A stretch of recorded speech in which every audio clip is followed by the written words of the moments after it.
Hello everyone, if you're new to my channel, consider liking and subscribing. It will make me feel wonderful if you do that. Thanks. By the way, I also have another Naruto and Luffy fanfiction channel. If you are interested, link is in the description. The Return of Joyboy by TheIntrovertRin.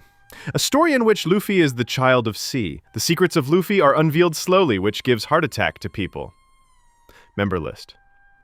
Garrick Russell, Warlord. Black Money Young Lion, Warlord. KSG PL4YZ, Warlord. King Nemo, Warlord. Zach Travis, Warlord. Adios. The air was thick with tension as Luffy's declaration hung heavily in the very sky, even though the recruits, except for the Straw Hats, have moved on, to either start a bonfire or gather food or huddle together to discuss the absurdity of the situation in which they found themselves trapped in. For the Straw Hat crew, time felt as it had paused, allowing them to gather their broken bits to process what Luffy had just said. Luffy. Nami was the first to break the silence, her voice sharp and frantic. Stop making things up, she demanded, but she knew that Luffy was the worst liar in the world. You're just a kid. You can't be. Her words faltered as her eyes darted around as if searching for some shred of reassurance. A god. She shook her head, trying to dismiss the notion, but deep down a knot of fear twisted in her guts. The sun had set and the air around them, near Luffy, was too warm, but in a good way. She could feel the heat practically radiating off Luffy, his golden glow lighting up the night like a bonfire. Is this even for real? Confusion was slowly but surely replacing her fear. Luffy, unfazed by her outburst and swirling emotions, simply grinned back at her. Yeah, it's real, but Nami just doesn't get it. No one's supposed to get it, he shrugged, his voice carrying a strange, carefree warmth, though beneath it there was a flicker of emotions, hard and unrecognizable.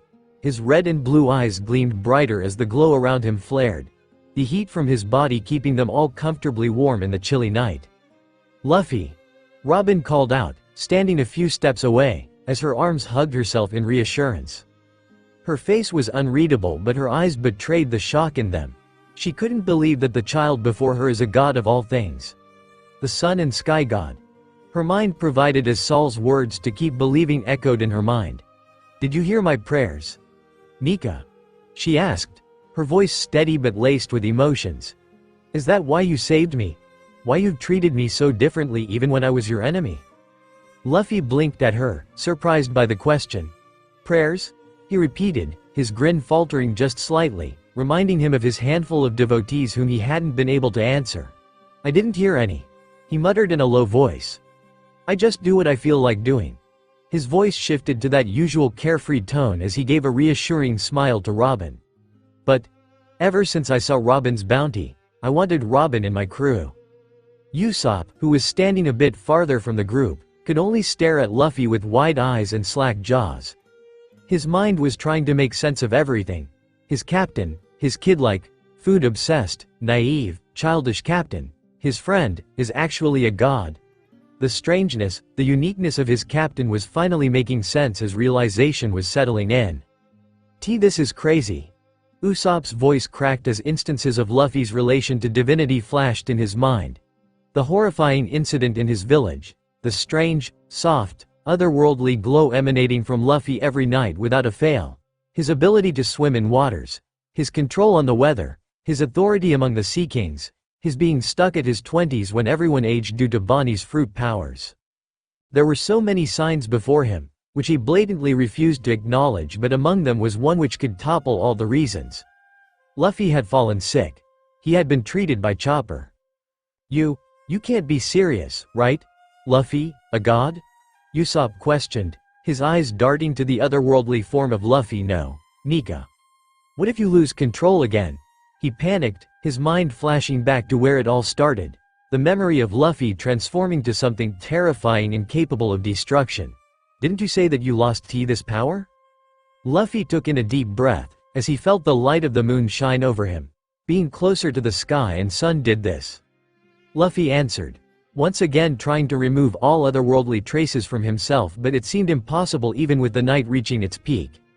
It was like his powers didn't want to leave him after centuries of separation. But did he too not want to be separated from it? Meanwhile, Sanji had already disappeared into the kitchen by the time the air began to slightly settle with the Shandorians and Skypians starting to make their dinner, though his thoughts remained a whirlwind. His body and soul itched for a cigarette, yet he didn't light it, even if the nicotine was required for the absurd information that was dumped on them.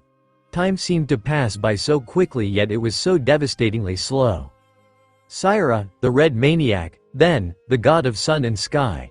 His mind provided, repeating the sentence over and over as if trying to make any sense of it or trying to pick it apart to find the lie and truth hidden in it. But like everyone gathered on the deck of the Mary, Sanji also knew that their captain can't lie to even save his skin. Honestly, he wasn't sure what to make of Luffy's claims yet. He needed to think. He needed a break. Though his traitorous mind refused to provide him one as it flashed the incident of Baratie where he had felt Luffy looking through him. Like he had already seen every part of him, the past and the present, his wishes and dreams, his lies and truth. Luffy's words, actions and that strange pull he'd felt when his captain offered him a place on the crew. It all made too much sense now. Sanji exhaled deeply, trying to steady himself and stop the slight tremble in his hands to light a cigarette finally to soothe his frayed nerves. Smoke swirled around him, but his mind was too preoccupied to even take a swig or find solace in it. He wasn't just following someone overly powerful, or in the ranks of the legendary 3 Cs, but a god. But how was he supposed to feel about that? Did it change anything? Sanji ran a hand through his hair, groaning softly. Luffy never acted like a god. He wasn't distant, untouchable or cruel. Instead, he's clingy, carefree, impulsive and endlessly kind, though with several of his screws loose. But he was just Luffy. Sanji smirked bitterly to himself, gazing at the bonfire where Luffy was dancing happily with Isa, Chopper and a pack of wolves. The little girl was laughing as Luffy twirled her around, his grin wide and carefree. Chopper was clapping along to the funny drumming sound which was emerging from an unknown source, though he is sure the sound is coming from none other than Luffy. While the wolves were howling in time to the beat too. A snort left Sanji's mouth at the sight, leaving a smile on his thoughtful face. Guess it doesn't matter.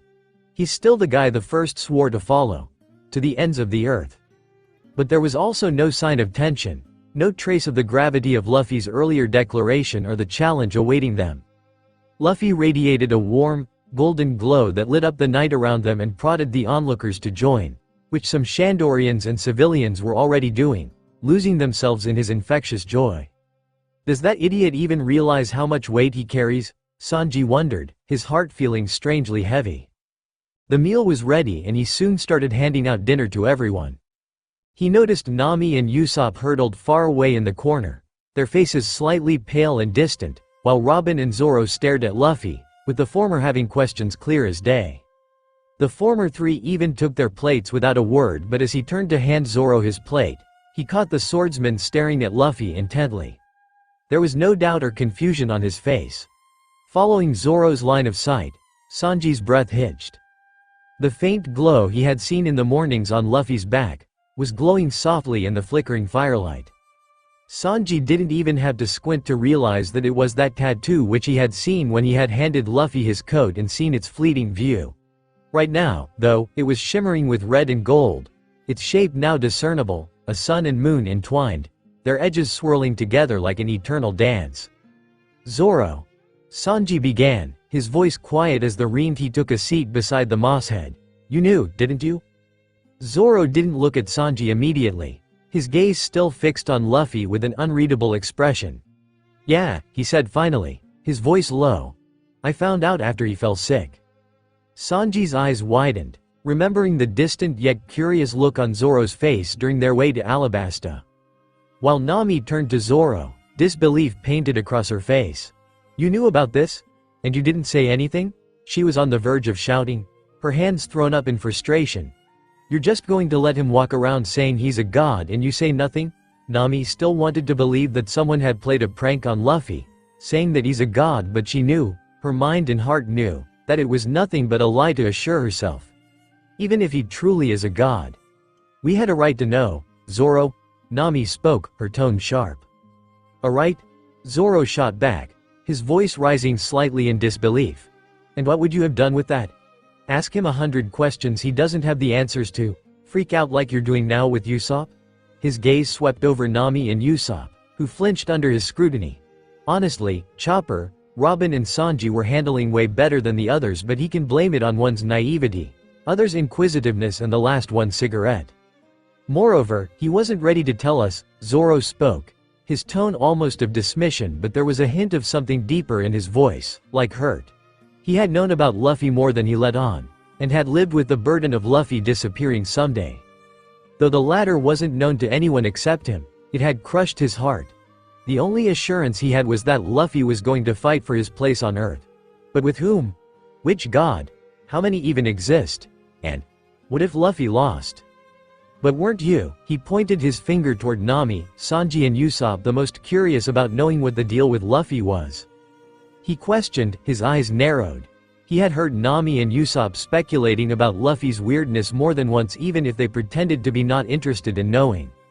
He had heard Sanji directly questioning every absurd thing Luffy does. And when you guys get the truth, look at yourself, scared, confused, questioning everything. You think that's what he needed?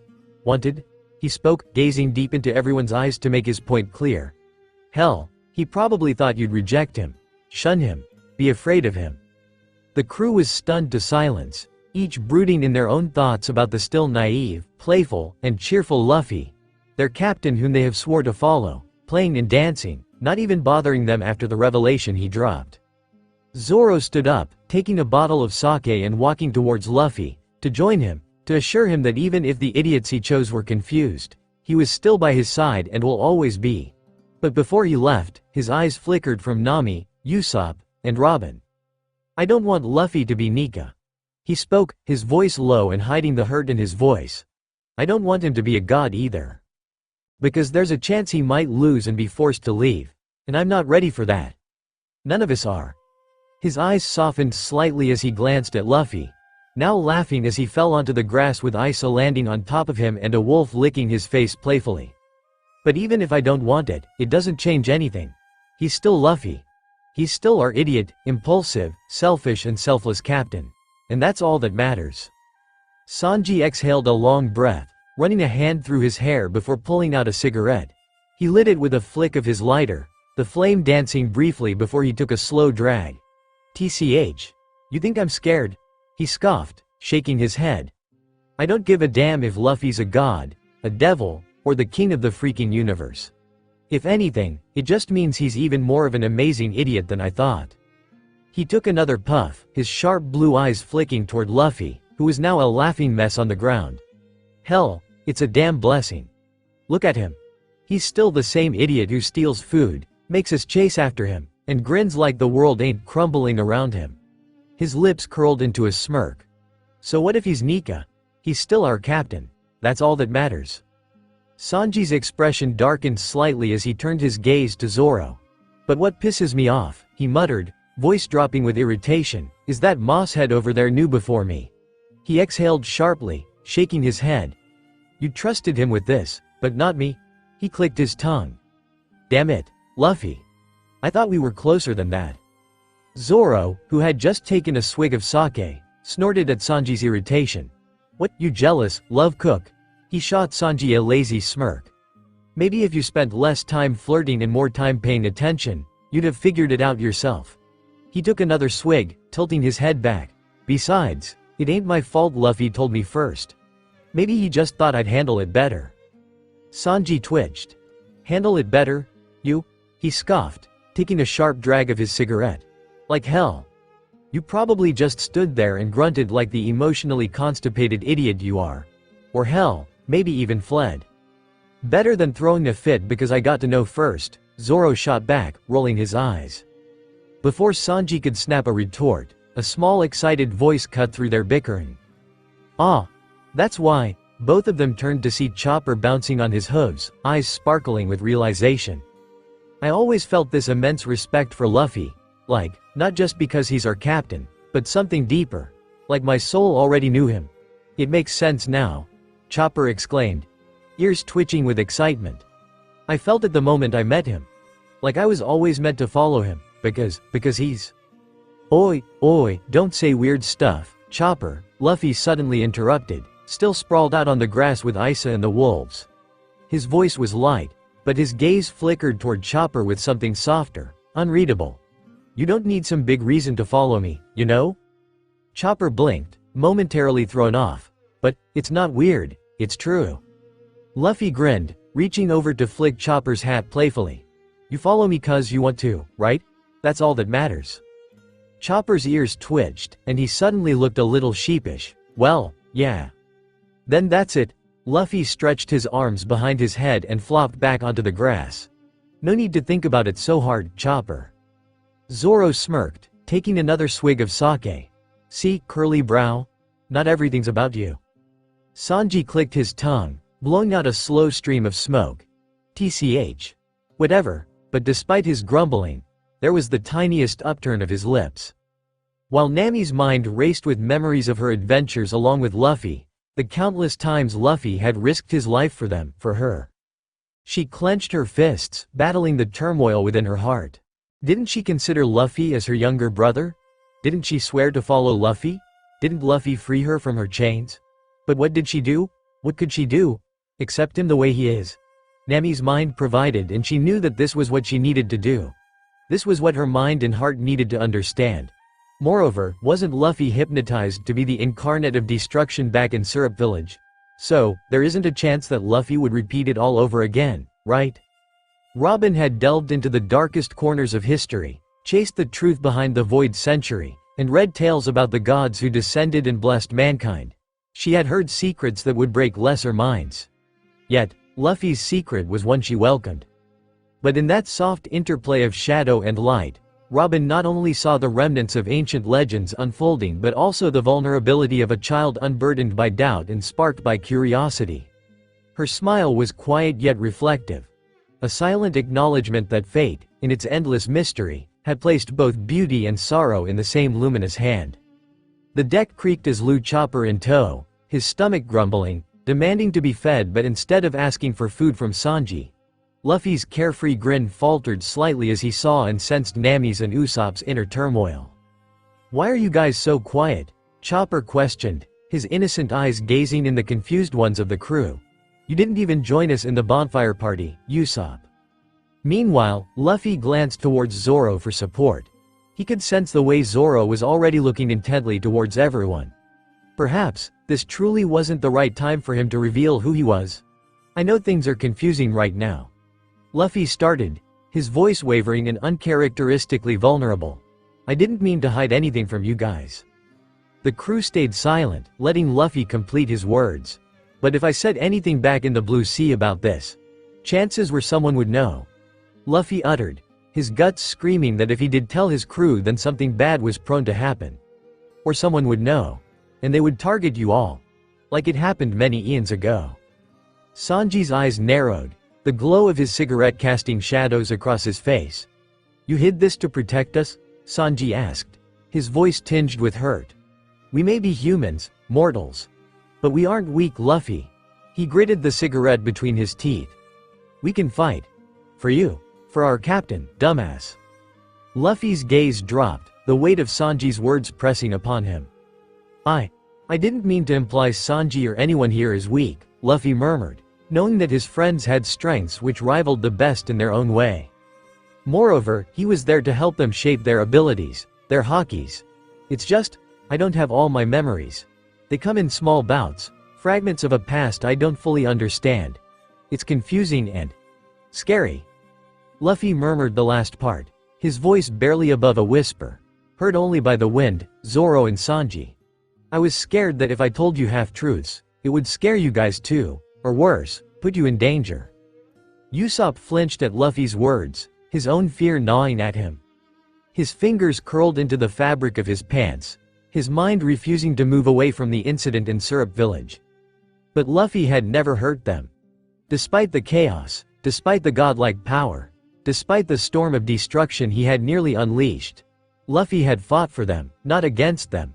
And when Usopp had been too weak to stand, too afraid to move, Luffy had reached out to him with the same carefree grin, the same warmth that had made him want to set sail in the first place. He had been afraid of Luffy after the revelation, but hadn't he been afraid before too? Hadn't he feared the sea, the Grand Line, the foes they faced? Hadn't he fought past that fear because Luffy believed in him? Usopp let out a shaky breath, tears stinging his eyes. Luffy's a god.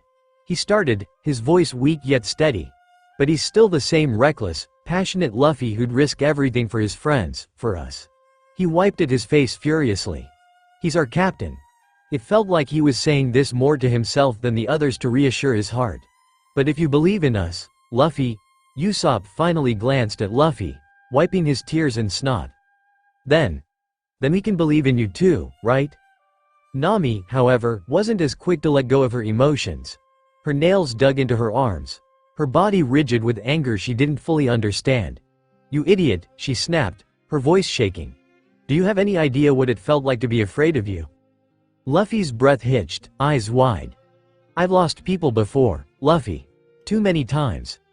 Not because they died but because they weren't what they showed to be. Nami's voice cracked as she met his gaze, eyes burning with emotion. And whenever I see you this way, Nami pointed to the divine form of Luffy. I feel like I am going to lose you too. Not because you were in danger, but because you weren't Luffy anymore. Luffy took a hesitant step forward. Nami, shut up. She wiped her eyes roughly, inhaling deeply before sighing. I hate that you hid this from us. I hate that you felt like you had to. Her expression softened just a fraction. But I'm still here, aren't I? Luffy's lips parted in surprise before his face split into a small, hesitant grin. Yeah, you are. Robin, who had been silent through it all, finally let out a chuckle. A storm may shake a ship, she mused, but it doesn't always sink it. A beat of silence passed, then Luffy threw his arms out dramatically. Well, if you guys are done being all sappy, he whined, come and enjoy the night. Let's drink, let's eat, let's have fun. Sanji scoffed. You just want free food. Usopp groaned, slumping forward. Yeah, but who am I gonna fight? I just know I'm getting stuck with some scary monster again. Nami crossed her arms. Luffy, I'm charging you interest for every time you put me in danger like this. Sanji twirled his cigarette between his fingers. I'll fight for Nami-san and Robin Schwan. Despite their words, there was laughter, there was warmth. There was still a lingering unease, questions left unanswered, but they had time to figure it out. For now, they were the Straw Hat Pirates, together as always. And as Luffy grinned, the light of the sun and the boundless freedom of the sky reflected in his eyes, the crew knew one thing for certain. They would follow their captain, no matter where he led. The sun had barely risen over Skypia, casting a golden glow over the sea of clouds, a soft warmth chasing away the remnants of the night. The world was still waking up, the echoes of last night's celebrations lingering in the air. Most of the warriors, whether they had been dancing around the bonfire or brooding over the upcoming battle, were still lost in slumber. The world remained still. But on the deck of the Going Merry, the rhythmic sound of metal shifting against muscle broke the silence. Zoro was doing push-ups, his body moving in perfect rhythm, as his arms flexed with each repetition and sweat glistened against his skin. Normally, this was his personal morning ritual. Just him, the open sky, the faint clatter of Sanji cooking in the galley, and the softest of snores from his ever-lazy captain, sprawled somewhere ridiculous on the ship. But today, there was an added weight pressing down on his back, light and warm, yet unmistakably there. A weight that swung its legs gleefully with each of Zoro's reps. It was Luffy, the young god, who sat cross-legged on Zoro's training weights, grinning ear to ear, riding the motion up and down like it was the most entertaining thing in the world. 328. 329. Zoro counted, his voice steady despite the extra load of Luffy, which was usually almost nothing. Luffy swung his legs idly, humming a tune that had no real melody and no known origin. It was just a sound that belonged to the wind, something ancient and untold. His red eyes were shimmering with mischief as he watched Zoro's muscles strain ever so slightly. He may or may not have been increasing his own weight little by little, using the air itself to make his presence heavier. Zoro felt the shift but didn't say a word. His lips curled into a smirk. 333. 334. Zoro grunted, slightly annoyed at Luffy using his powers, but he didn't say a thing. He liked the challenge. Moreover, he could feel that Luffy was oddly energized this morning than usual. his body buzzing in a way that he wasn't used to seeing. Normally, Luffy would be the last one to wake up or to be woken up, since he always somehow fell asleep on the deck or the figurehead and won't wake up until someone called him for breakfast. But today, it was only 8 a.m. in the morning and Luffy was wide awake. Must be due to him being this closer to the sun, Zoro thought absently, feeling the unusual hum of energy coming from Luffy. His godly presence wasn't just strong, it was alive. The very air around them crackled, as if the sky was seemingly watching him. Or due to the upcoming fight. Zoro smirked, ready for the challenge that was coming. A loud growl broke the moment. Zoro smirked. "Oot, your stomach's still the same." Luffy pouted, patting his stomach. "Sanji, I'm hungry," he whined, his voice carrying through the ship with a childish glee. From the galley, the sound of pots clanking could be heard as Sanji exhaled a cloud of smoke, flipping the last of the eggs onto a plate. He had been awake for a while, but it was a real surprise when he had found Luffy up before him. It was extremely unusual, since, even when the ship was under attack, or even when Nami personally tried to kick Luffy out of his sleep, Luffy would still be the last one to rise, blinking blearily like a stubborn kid who refused to leave the comfort of sleep. But today it was different. The moment Sanji had stepped out on the deck, hoping to see Luffy sleeping on the figurehead or the mast, he wasn't there. Instead, the childish captain was in the kitchen, perched on the counter, bouncing his heels against the wood like a child too full of sugar. It wasn't just that he was awake. Sanji had the distinct feeling he hadn't slept at all. Stepping out onto the deck with a plate in hand, Sanji's sharp gaze scanned his childish, gluttonous captain, looking for anything off. The familiar dumb grin? Check. Same messy hair? Check. Ghostly pale skin and unnaturally white hair. Remnants of his true form seeping through? Check.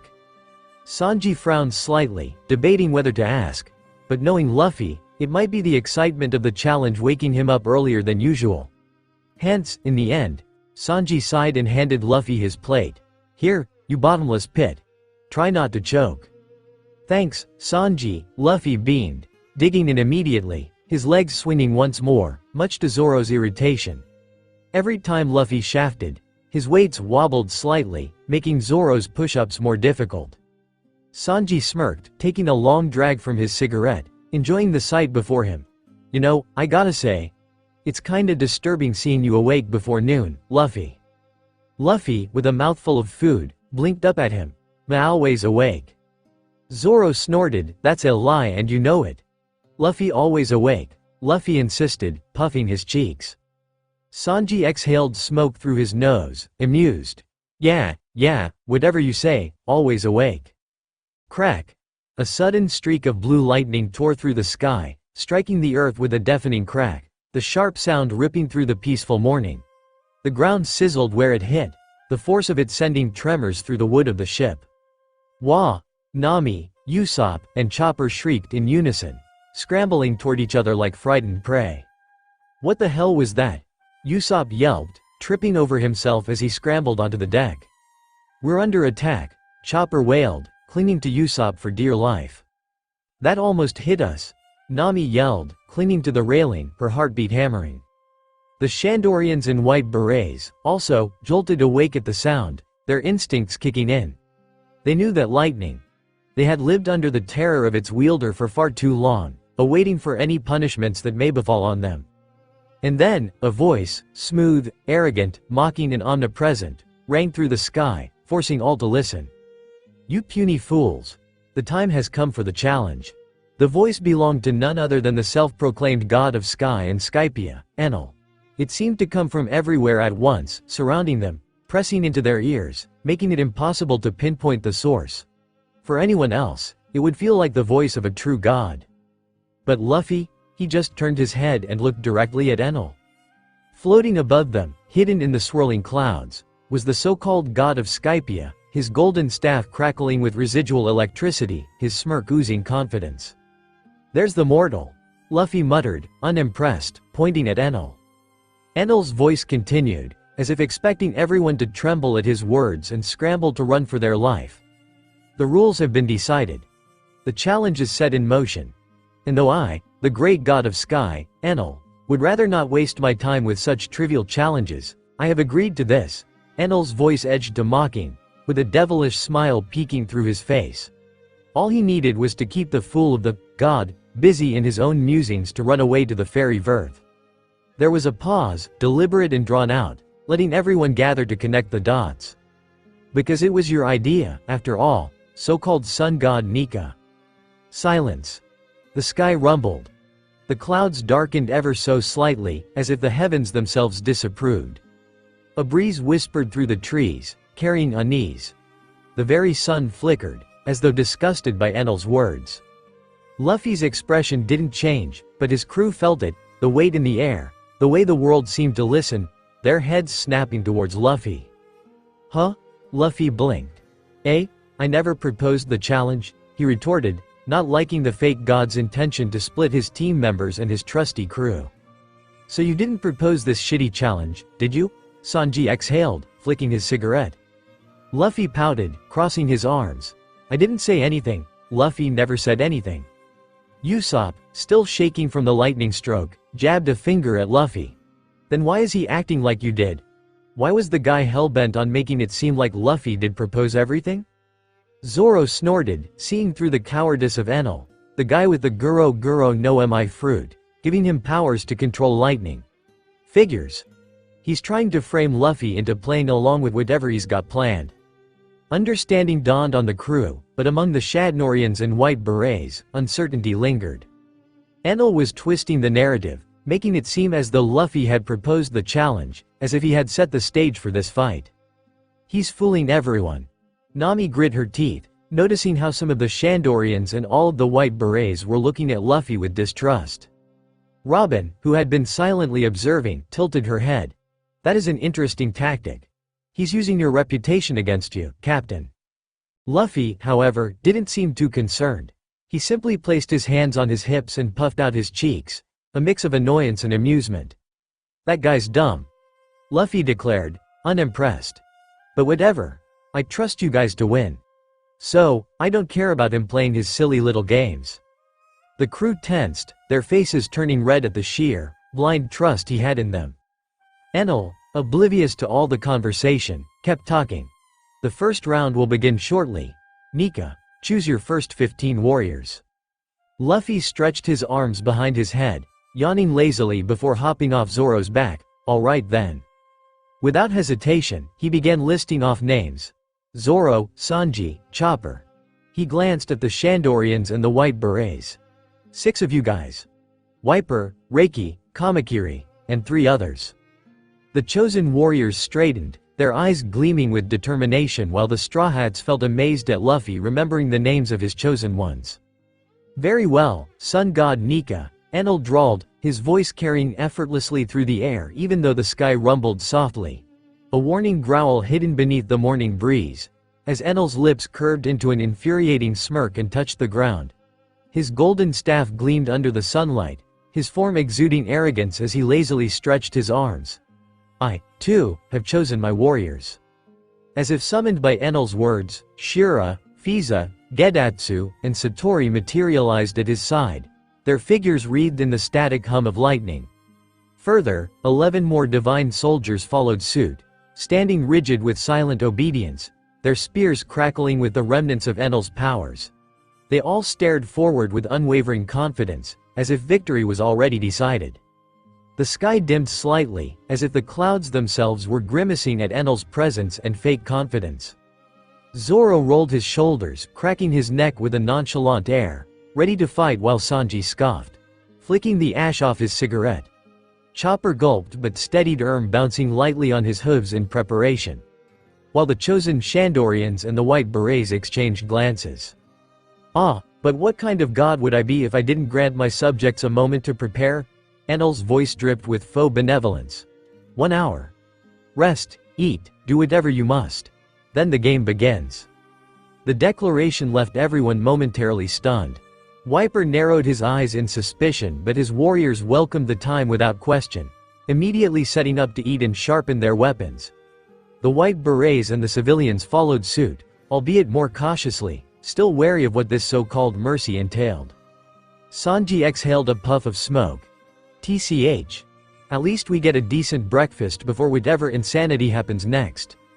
With that he moved to make use of the time by serving everyone what he had already cooked.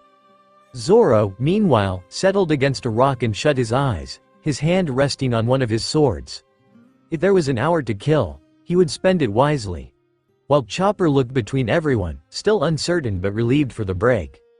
Meanwhile, Luffy perched on the figurehead and leaned back, one hand idly playing with the air as if shaping the wind itself and drawing cartoons with it. His golden red eyes flickered towards Enel, his carefree grin never leaving his face. Nika knew better.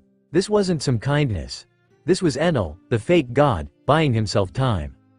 The Arc Maxim wasn't ready. The so-called god of Skypia needed time to make final preparations. Luffy drummed his fingers against the air, feeling the pulse of the sky around him. He wouldn't say anything. Not yet. He simply grinned wider, letting Enel believe that his plans were going unnoticed. Let the false god think he had control. When the battle begins, he would learn otherwise. She. The kami who laid lazily on a throne made of stone smirked, his gaze sweeping over the clearing as an hour passed and the participants positioned themselves in the center. With a lazy flick of his hand, he gave a command to one of his priests. Activate the white barbed iron cage. Ohm responded to his kami instantly. With a sharp motion of his wrist, the ground trembled.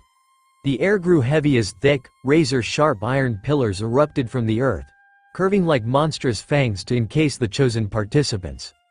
White barbs jutted out menacingly from the iron bars, humming with an eerie energy. It wasn't just a cage.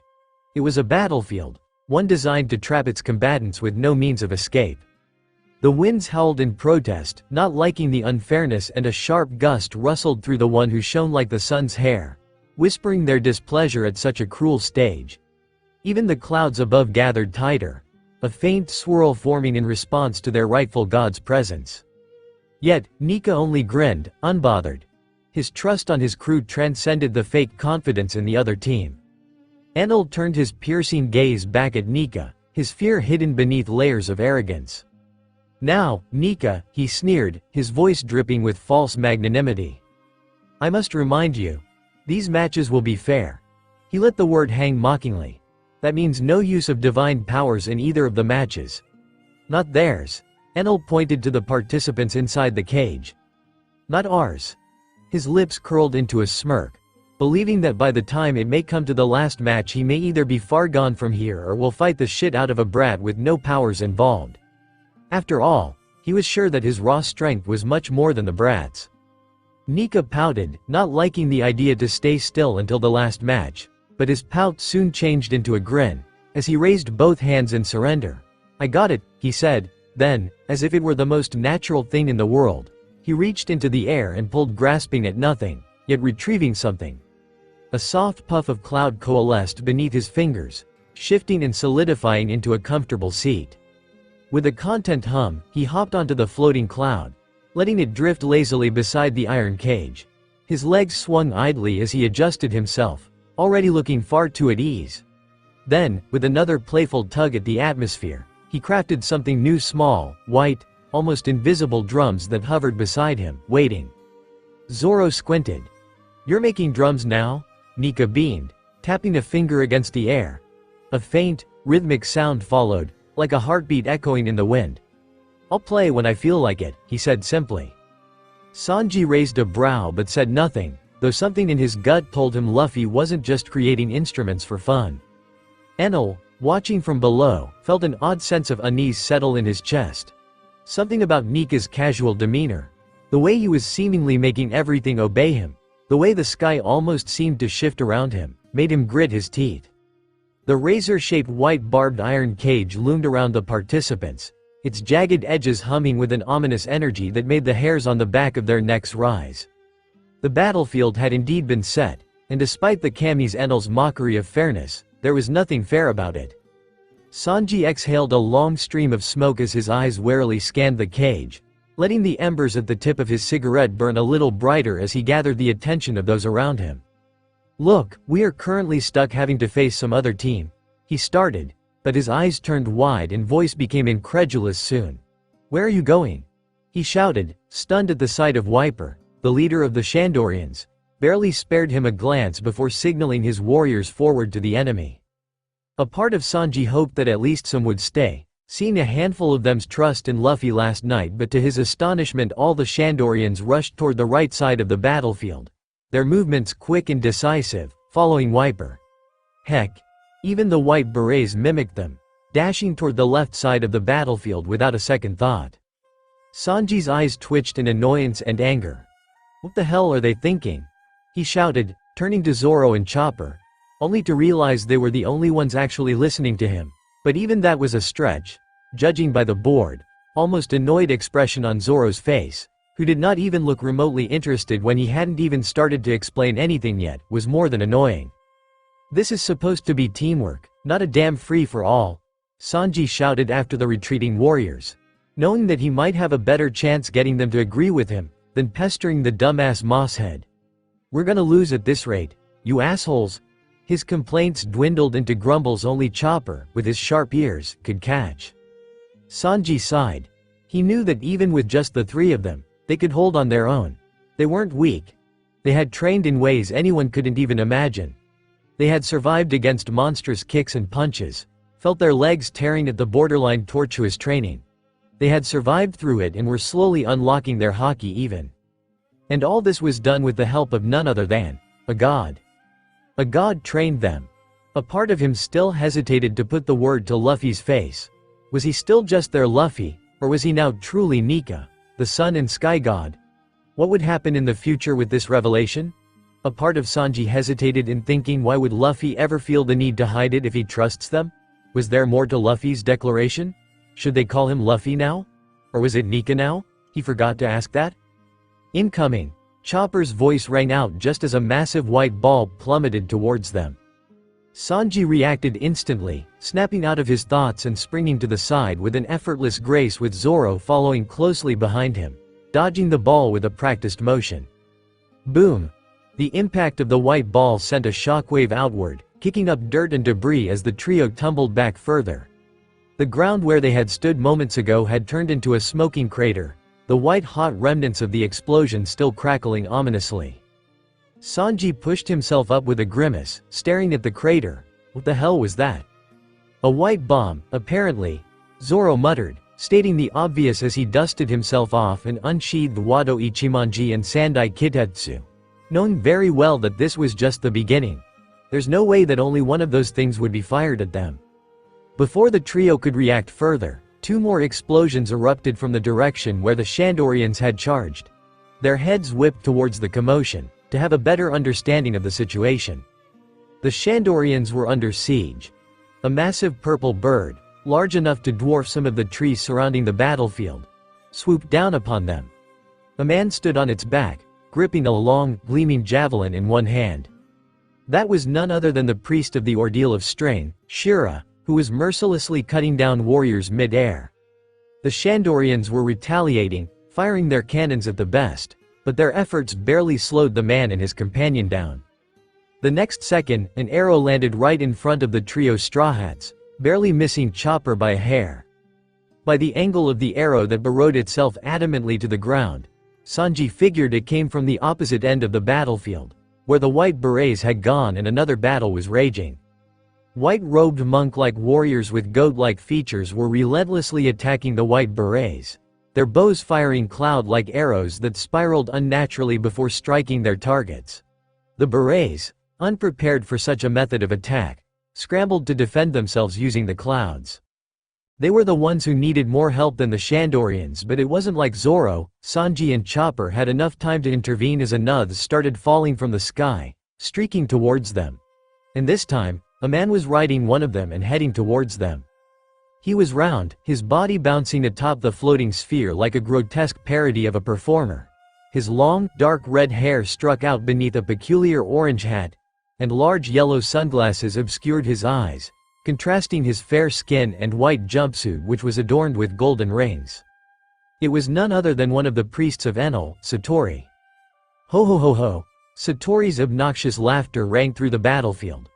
Welcome, dear criminals, to the Ordeal of Balls. May God not be with you. Sanji's lip curled into disgust. This guy's got the most punchable face I've ever seen. Ordeal of balls? What is that? Chopper voiced the question which everyone had in their mind. Zoro, however, had bigger concerns. Forget about that. We need to move. He wanted to cut those balls, but his guts told him that would lead to a disaster, especially for others. The three Straw Hats darted in different directions, zigzagging to dodge the incoming balls with practiced movements. To their surprise, only a few of the spheres exploded on impact with the ground, while others didn't. One ball burst into a shower of pink flowers. Another released a cluster of poisonous snakes that immediately slithered towards them. A third unleashed a storm of tiny, bladed weapons, spinning in every direction. What the hell is up with these balls? Zoro, Sanji and Chopper shouted in unison, avoiding the balls. Ho ho ho ho ho ho. Satori laughed harder, his entire round body bouncing atop the floating sphere he rode. That's the beauty of my surprise balls. You never know what's inside. True to the name, the balls could have anything or everything, ranging from incendiaries, gunpowder to bladed weapons in the most ridiculous shape. One of them even had a dragon mask strapped atop the head cloud. I hate this guy. Sanji's scowl deepened. We are just getting played, he muttered, barely avoiding a cluster of balls that released a thick, choking smoke upon impact. Chopper, in his smaller form, darted between the falling spheres, his hooves skidding slightly against the ground as he did his best to keep up with the two monsters of the crew. His heart hammered in his chest, adrenaline pumping wildly through his veins in fear. There's no pattern. Some explode, some don't, he called out, barely dodging another as it cracked open to reveal a hissing snake. Sanji grit his teeth, frustration bubbling in his chest. This wasn't just a normal fight. It was a game of chance. A sadistic playground designed to keep them guessing and off balance. He hated fights like these. But just as frustration was about to turn into genuine irritation, something settled into the air. A drumbeat. Doom doo da da. The Straw Hats belatedly realized that the drums, that unique sound, had been there all along. It was not new. Not sudden. A constant, steady rhythm beneath all the chaos of the battle, beneath their every move. They just hadn't been paying attention. But now, they felt it. Doom doo da da. Zoro exhaled through his nose. He never stopped, huh? Sanji adjusted his tie. Yeah, guess we really can't lose, then. Chopper's ears twitched. It wasn't just sound, it wasn't just a beat, it was belief, deep and unshakable. It settled in their bones, wrapped around their souls. Doom doo da da. Luffy wasn't fighting, but he was watching, trusting. And he knew they would win. The steady drumming wasn't just sound, it was a message. Sanji chuckled under his breath, shaking his head in disbelief. That idiot. That absolute, insufferable idiot. But damn it if it didn't work. Doom doo da da. A slow grin spread across his lips as he turned his full attention back to Satori. TCH. You think we'll be overwhelmed? He rolled his shoulders, exhaling a stream of smoke.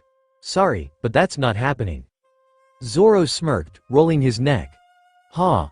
If all you've got are some stupid surprise balls, then you're in for a long fight. Chopper's hooves planted firmly on the ground, his fear pushed aside as newfound resolve bloomed in his chest. We're not gonna lose. Because their captain believed in them. And if Luffy believed, if Nika believed, then they would win. No matter what. Robin's fingers traced the worn scripts carved into the ancient stone walls, her sharp eyes absorbing the meaning hidden behind the ancient texts. Shandora. The legendary city of gold. The civilization that had vanished without a trace 400 years ago, lost to history. And yet, here it stood, not lost, not forgotten, but merely waiting to be found.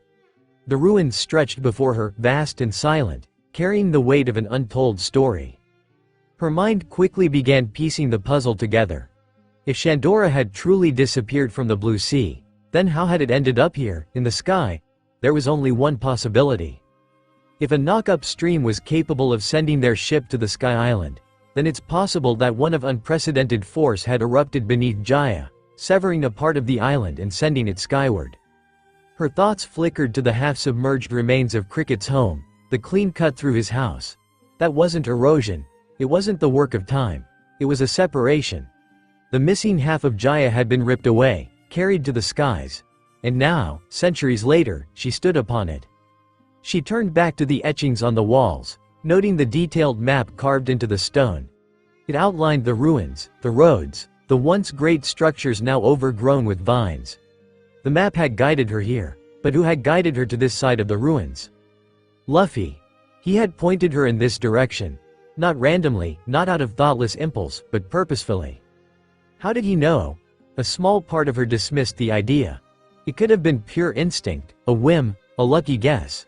And yet, another part of her whispered otherwise. She had spent 2 decades learning people, studying them and chasing after the lost history, allowing her to know when a person's whimsical or not.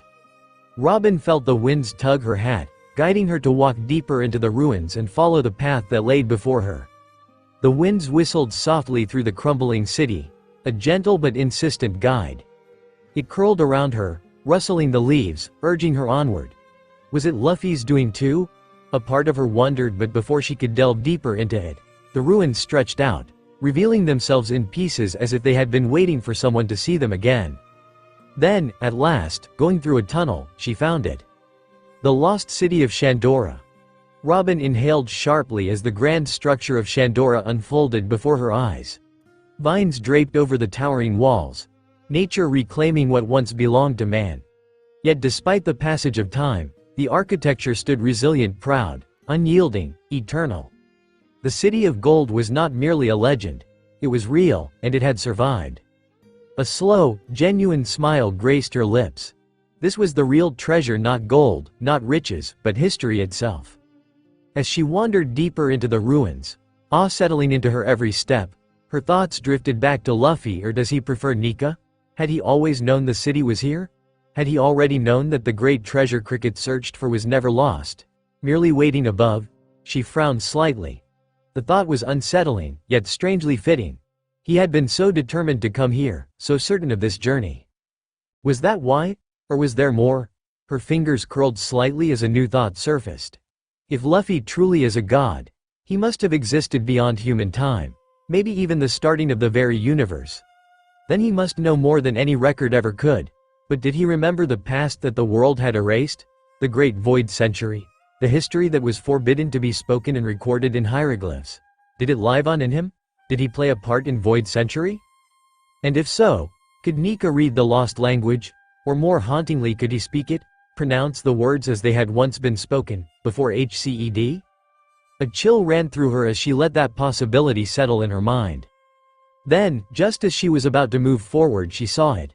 Hidden among the ruins, standing untouched by time, was something she had never expected to find here of all places. A poneglyph.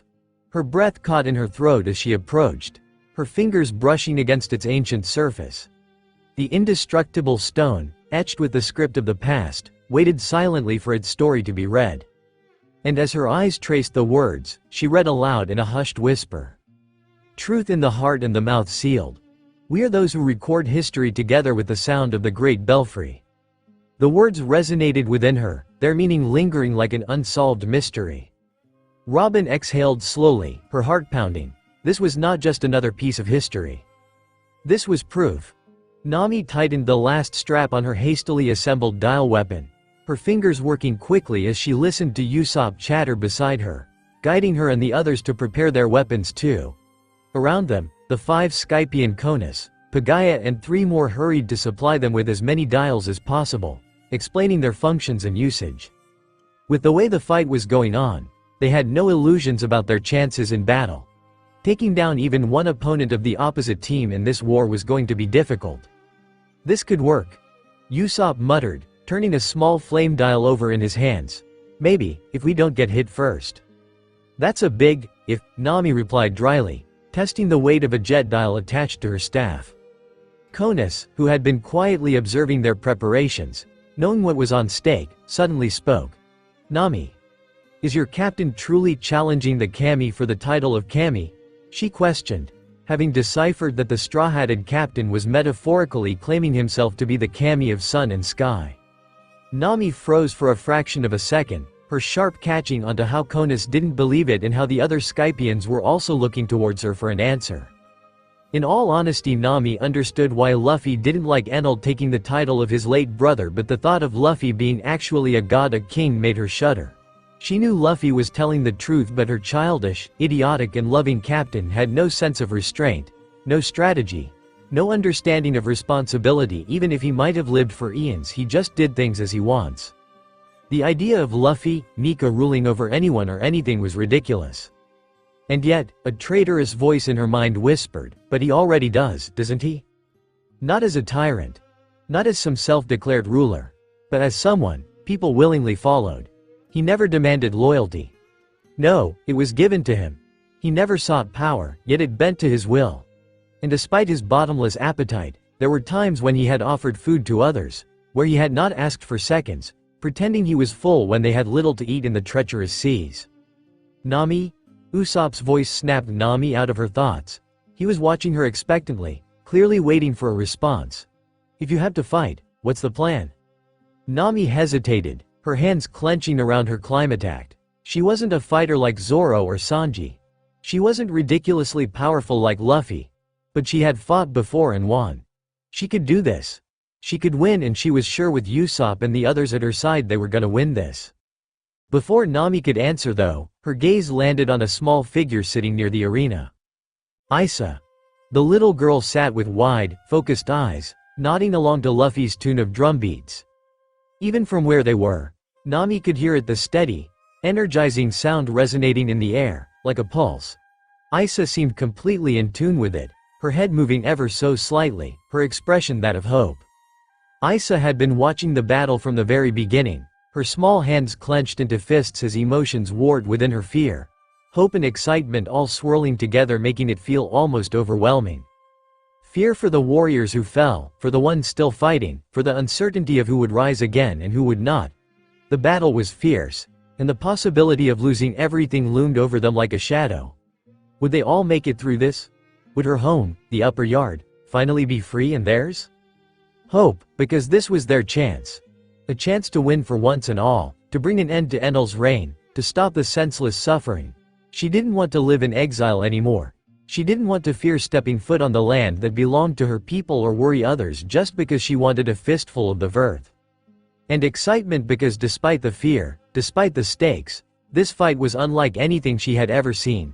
Grand yet cruel, powerful yet devastating. It was overwhelming in all rights, but something in Isa told that this would become history.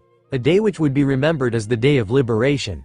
The day their warriors and Kami of Sun's friends helped them see it. With the gift of nature bestowed upon her, Isa didn't even need to strain her eyes to know the state of the battle, she felt it. 5 of 11 divine soldiers were already down, sprawled unmoving across the battlefield. 2 of God's guards were still on their feet, but they were being chased down by the remaining 6 divine soldiers. The others, the unlucky ones, had already been knocked out, not dead. Isa's heart pounded in time with the chaos. Please. Let this end soon. Let us win, big bro Nika. Isa closed her eyes for a brief moment and prayed to the Kami who's the embodiment of the sun, liberator of all, protector of the skies and sun, who's sitting atop his majestic cloud, far yet never distant, there and playing his drums, which seemed to fill hope in everyone present there with their mere presence only. The moment her prayer left her lips, the drumbeats shifted. Doon doo da da, it had been present all along, steady and unwavering in the background, but now, it was different. The rhythm swelled, rising in volume, but strangely, it did not disrupt the world around her, yet it seemed like the heartbeat of the world itself. It was deep and alive, thrumming in the air, in the earth, in the very sky above them. Yet, no one else reacted. No one else turned their heads or stiffened in surprise. Because this was for her alone. The pounding rhythm wrapped around her like a warm embrace, vibrating through her bones, filling the hollow spaces of doubt with assurance. It was an answer for her prayer. A silent, wordless acknowledgement from the God she had placed her faith in. The Kami had heard her. He was listening. A sharp gust of wind swept through the battlefield, rustling her hair as she looked up to Nika, who was looking at her with a radiant smile. It seemed as if echoing the same silent promise carried within his beats, winds and the very sky. I am here. Isa's breath caught in her throat as the golden glow of the sky seemed to deepen in Nika's presence, as through even the heavens themselves knelt to ancient, boundless, ethereal sound, having the essence of a rising sun, the endless dance of the clouds, relaxed her frayed nerves. shooing away the fear that had gripped her chest. Doon doo da da. Isa couldn't help but nod her head to the rhythm as belief swelled within her. The winds curled around her, lifting strands of her hair as if to brush away doubt, as if to cradle her in the warmth of something greater. The drums didn't speak in words, yet she could easily understand their message. They were calling for freedom, for courage, for the light that no shadow could ever truly consume. The drums roared, a crescendo that sent shivers down her spine, making her smile. She no longer feared, she no longer held doubts or wavered. For as long as the drums played, as long as the sun shone, as long as he was here with them, they could not lose. The arena was a mess of smoke, blood and exhaustion, yet victory was within reach. Zoro, Sanji and Chopper stood amidst the wreckage of bat from their wounds as the remnants of Satori's white balls scattered around them. Their breath was heavy, their bodies aching, but the fight with the ridiculous ball of the priest was almost over. With a final synchronized strike, Zoro and Sanji cut down Satori, sending him crashing to the ground, unconscious. Chopper wasted no time patching them up, his hooves immediately tending to their wounds. Meanwhile, Zoro crouched down, rifling through Satori's belongings, pulling out several impact dials and tossing them to Sanji and Chopper with a casual grunt. "I don't need him. I'm already good as I am." Sanji narrowed his eyes, suspecting Zoro's stubborn pride, but something knowing Zoro, he knew what he was doing. The swordsman had turned away, his hand resting on his katana. In reality, Zoro probably could use the dials, but that wasn't the point. He was caring for him and Chopper, giving them all of the loot just because they don't have a weapon to defend themselves. Sanji gritted his teeth, about to retort, but before he could return the dials, chaos erupted once more. The gods' guards, or the white berets, came barreling towards them, chased by the remaining 6 divine soldiers. Without missing a beat, the trio launched into action, cutting down their enemies in rapid succession. "Thank you." The white berets, still reluctant to acknowledge the so-called criminals, mumbled their thanks only to be cut off by a sudden explosion erupting in the arena.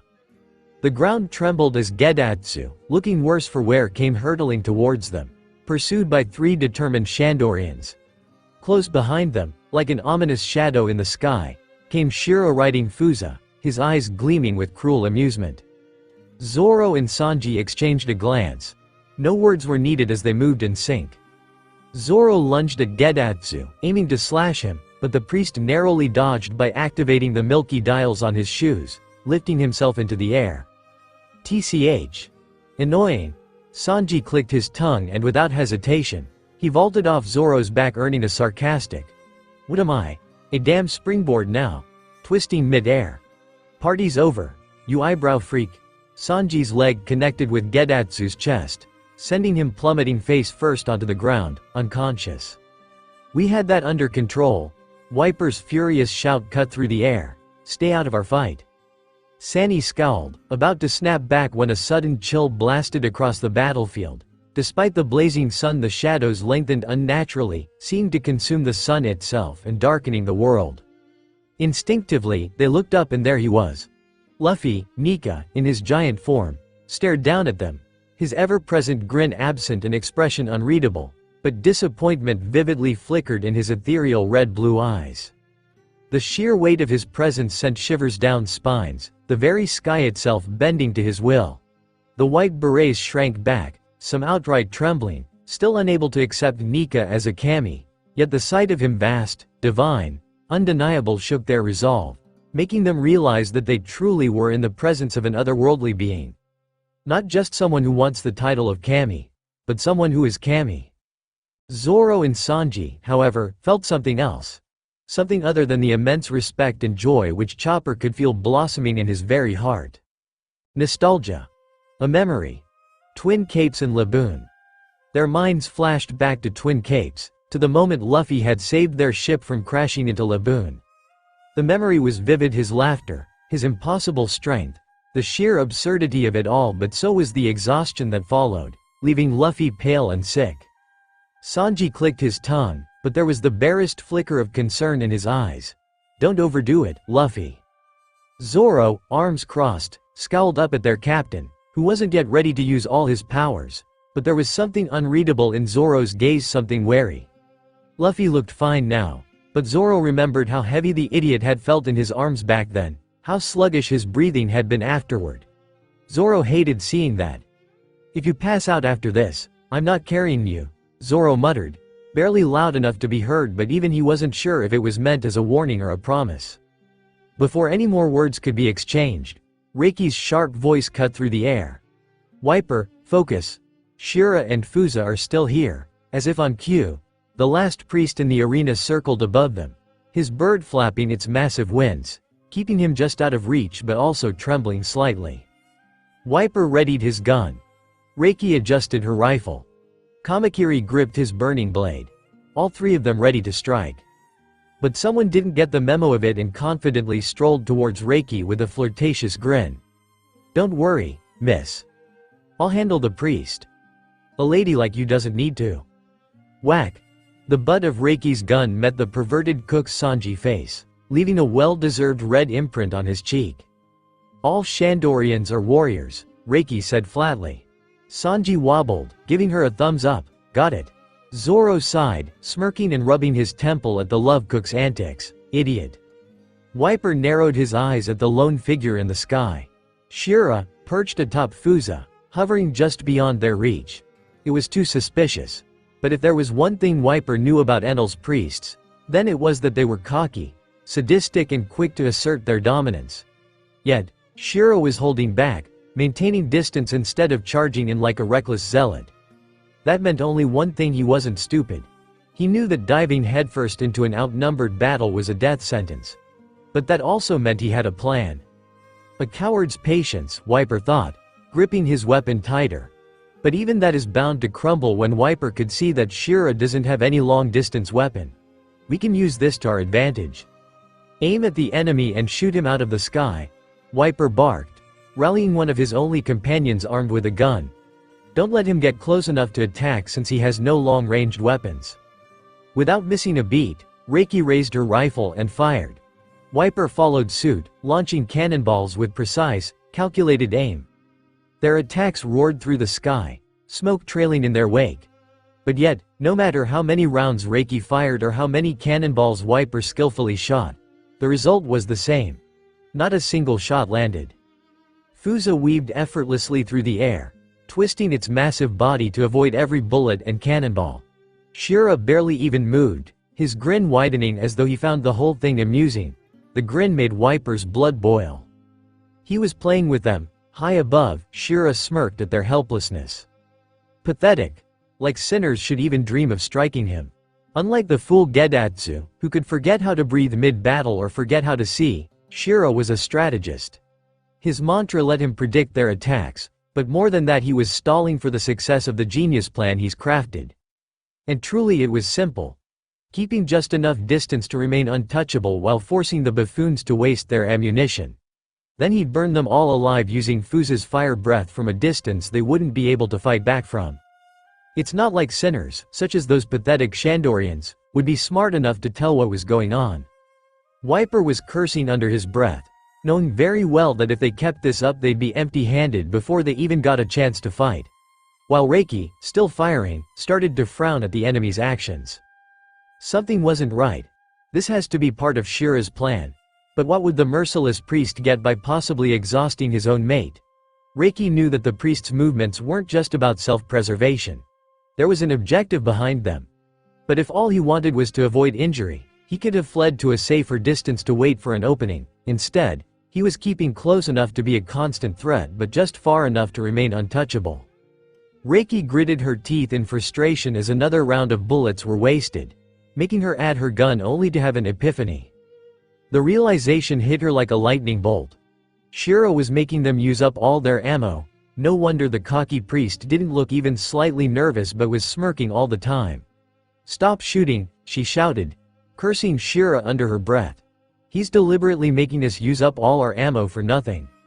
Wiper's hand froze on his weapon. His teeth clenched in anger. How had he not noticed it sooner?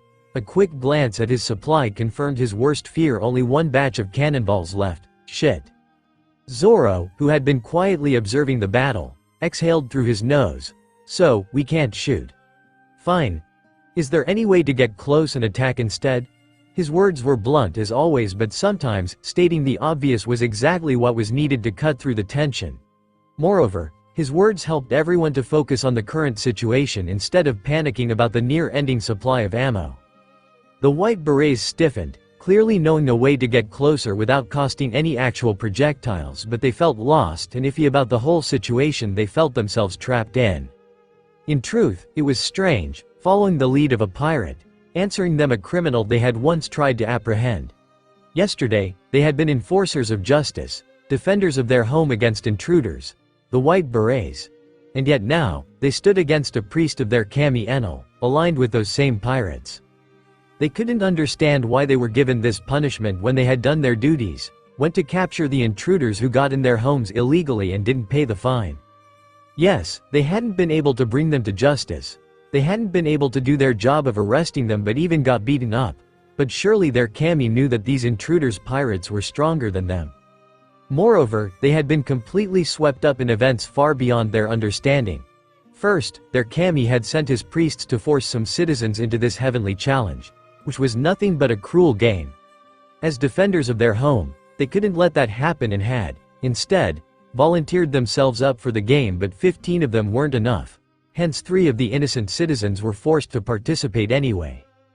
Then they weren't even fighting for their kami, no, it was for the new kami, who looked like the very incarnation of the sun having the freedom of the skies, who descended from somewhere even further up above, unshackling them from their duty to their kami like they had been mere puppets. They were fighting for those criminals from earlier and the enemy of their home for generations. And now, they were here, in the first round of the challenge, fighting against all that they knew. Of course they felt apprehensive.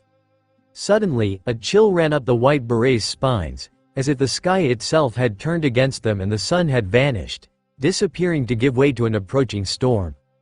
They felt like prey, or maybe something even beneath that. Like a small bug or a small irritating pest. And yet, at the same time, they felt warmth. A protective heat that didn't scorch but enveloped them in a safe, warm blanket. It was like an unspoken reassurance, a silent promise that they would not be abandoned. By the kami of sun and sky, Nika. They didn't need to look up to know that. Kami Nika was watching them closely, but his gaze wasn't that of hostility, at least not towards them. Maybe they were truly lucky to be on his side. We can use milky arrows. One of the white berets blurted out hesitantly. They leave behind spiral cloud trails. We can use them to advance, as it would act as a distraction, an obstruction, along with a way to advance towards the enemy. Then shoot, Chopper yelled, his eyes widening as he noticed Shira tilting forward, preparing to strike. Shira is closing in, thinking we're out of ammo. The white berets aimed their bows towards someone they had once held great respect and fear for. With resolve and determination, they launched their arrows into the sky, their sharp whistling cutting through the air. Trails of dense, swirling clouds filled the space, turning the battlefield into a labyrinth of white. Fusa faltered, its wings struggling to maneuver through the tangled wisps. Wiper wasted no time in jumping onto the closest cloud spiral, his skate-type waver buzzing to life as he began to ascend at high speed. Kamakiri followed suit, his jet board slicing through the sky as the 2 warriors rapidly closed in on their prey.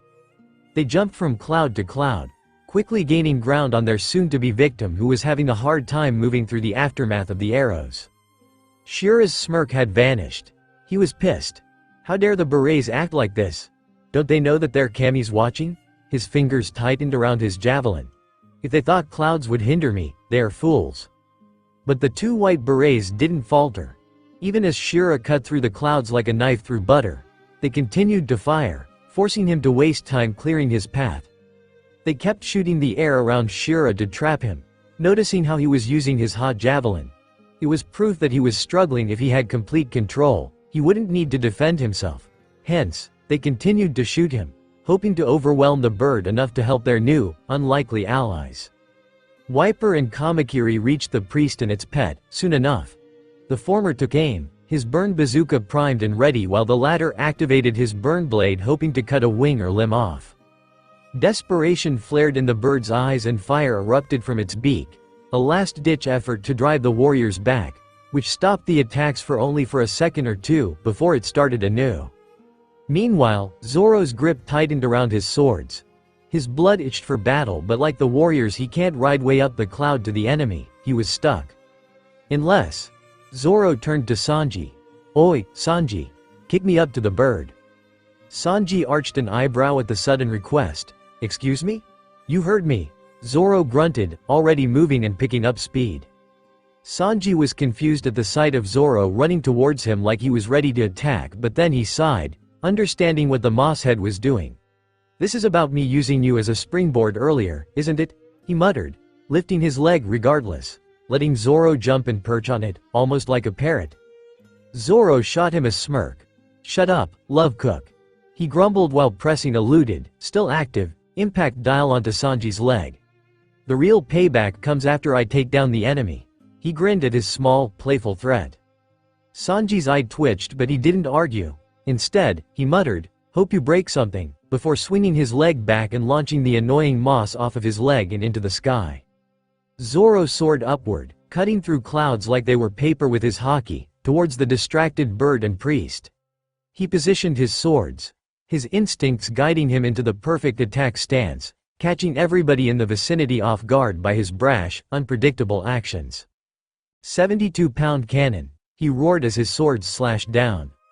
The attack was so successful that the already exhausted and terrified Fuza let out a blood-curdling screech before its eyes rolled back, its consciousness slipping as its body convulsed. The attack probably broke a few of its bones and made its brain smash against the skull, causing permanent damage. On the other hand, Shiro wasn't any better. His ribs shattered on impact and he plummeted off the already barely alive bird. But he wasn't unconscious, not yet. He was known to be an extremely tough opponent, which was clearly shown by him in the way he twisted mid-air, trying to prepare for a landing. Chopper, seeing the opening, chomped down on a rumble ball, his body shifting, his hooves elongating and his muscles expanding, to transform into Jump Point. Running towards his destination for a few seconds to build up momentum, Chopper jumped off the ground, his hooves leaving a small orver ingrained in the land. In an instant, he was airborne.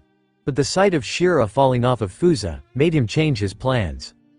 Chopper's body morphed mid-air, his frame shifting as he activated Arm Point. His legs shrank back, compacting into powerful stumps, while his arms expanded, the muscles swelling to the size of boulders. He twisted his torso mid-fall, aligning himself perfectly with his target Shira, who was still plummeting, oblivious to the fatal blow racing toward him.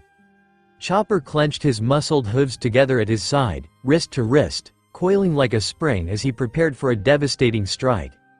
The wind howled past his ears as he descended like a meteor, gravity pulling him faster, strengthening the force behind his attack. His large blue eyes burned with fierce determination. He wouldn't let this priest get up again. "Carving hoof cross," Chopper shouted, his battle cry cutting through the chaos. As his hooves struck Shira's chest with thunderous force, the impact immediately craving a deep cross-shaped indentation into his torso. The already fractured ribs snapped like brittle twigs, shards of bone slicing into his lungs, rupturing veins and arteries. The sheer force of the strike compressed his organs, the edges of the broken bones becoming knives that shredded his insides. His heart caved inward, crushed in an instant, a messy burst of dark red staining the air as blood spewed from his lips. Using the momentum of his strike, Chopper kicked off the lifeless body, launching himself away just before it hit the earth like a discarded puppet, and transforming, mid-air, into his guard point. His limbs vanished beneath an explosion of thick, dense fur, his entire body expanding into a massive sphere of layered protection. Each strand of hair was fortified, creating a shock-absorbing defense. From a distance, he looked like nothing more than an oversized furball with tiny beady eyes peeking out from its center. Then, gravity did its job, as Chopper's massive form crashed into the ground, flattening the earth beneath him, but the thick fur absorbed the force completely. And then thump, something or rather, someone landed directly on top of him. Zoro.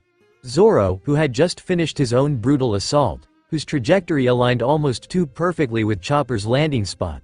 He landed with a grunt, sinking slightly into the plush cushion of fur. The sheer absurdity of the situation was lost on him for a moment as he processed his safe landing. Chopper let out a muffled noise from beneath him, voice slightly squished, "Zoro, you're heavy." Zoro simply huffed. Could have been worse. Before Chopper could protest further, a booming sound echoed through the battlefield.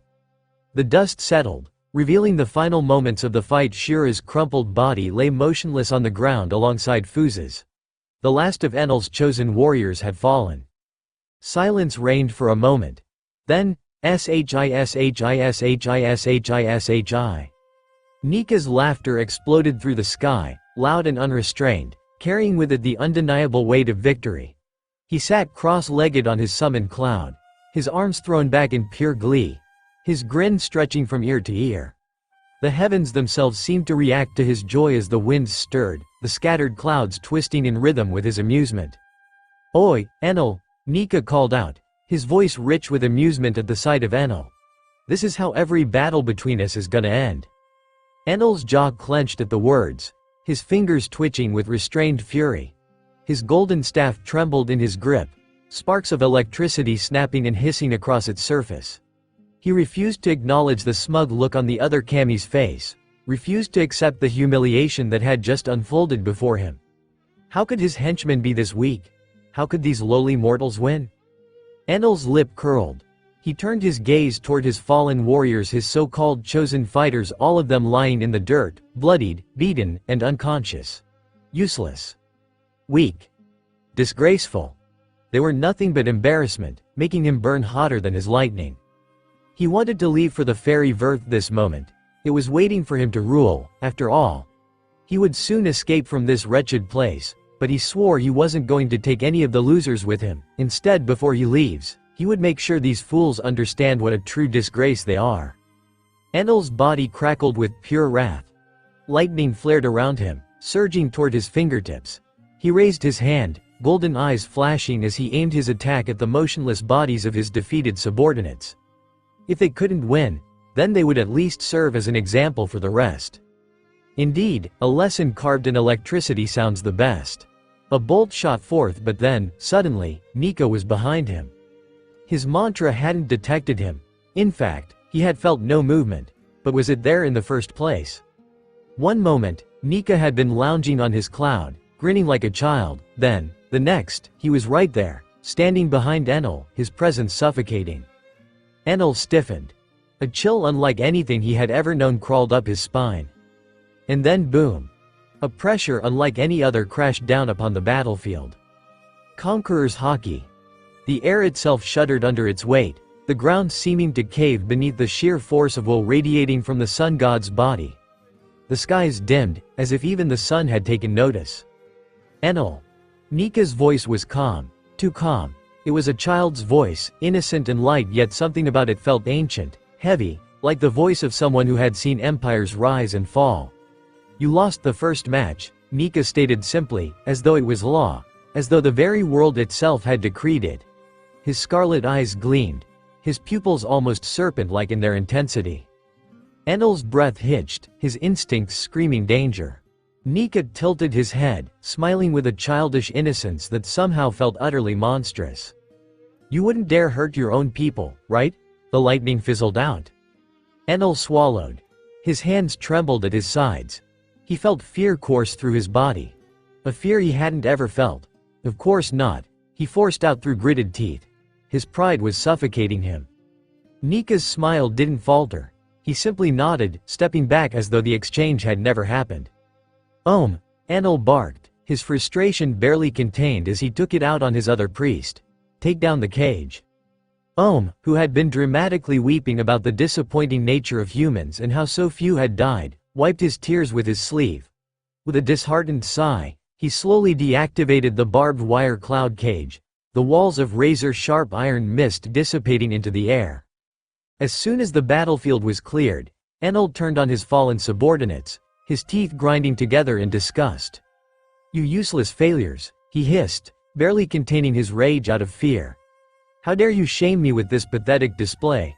His golden eyes flared, but before he could curse them anymore, Nika had already turned away, completely uninterested. Instead, the sun god walked over to his team. The moment Nika approached, he was met with the sound of loud arguing. "Oi, what the hell was that?" Wiper snapped, his voice full of fury. His hands were clenched into fists, his battered body still shaking from exertion. "You bastards had no business interfering with Shura, Kamakiri, and I had him under control." "Under control?" Sanji scoffed, a cigarette hanging loosely from his lips. "You were both about to get burned alive. We just sped up the process." Zoro rolled his shoulders, completely indifferent. "TCH, you should be thanking us." Kamakiri bristled. "Like hell we would. This was supposed to be our fight."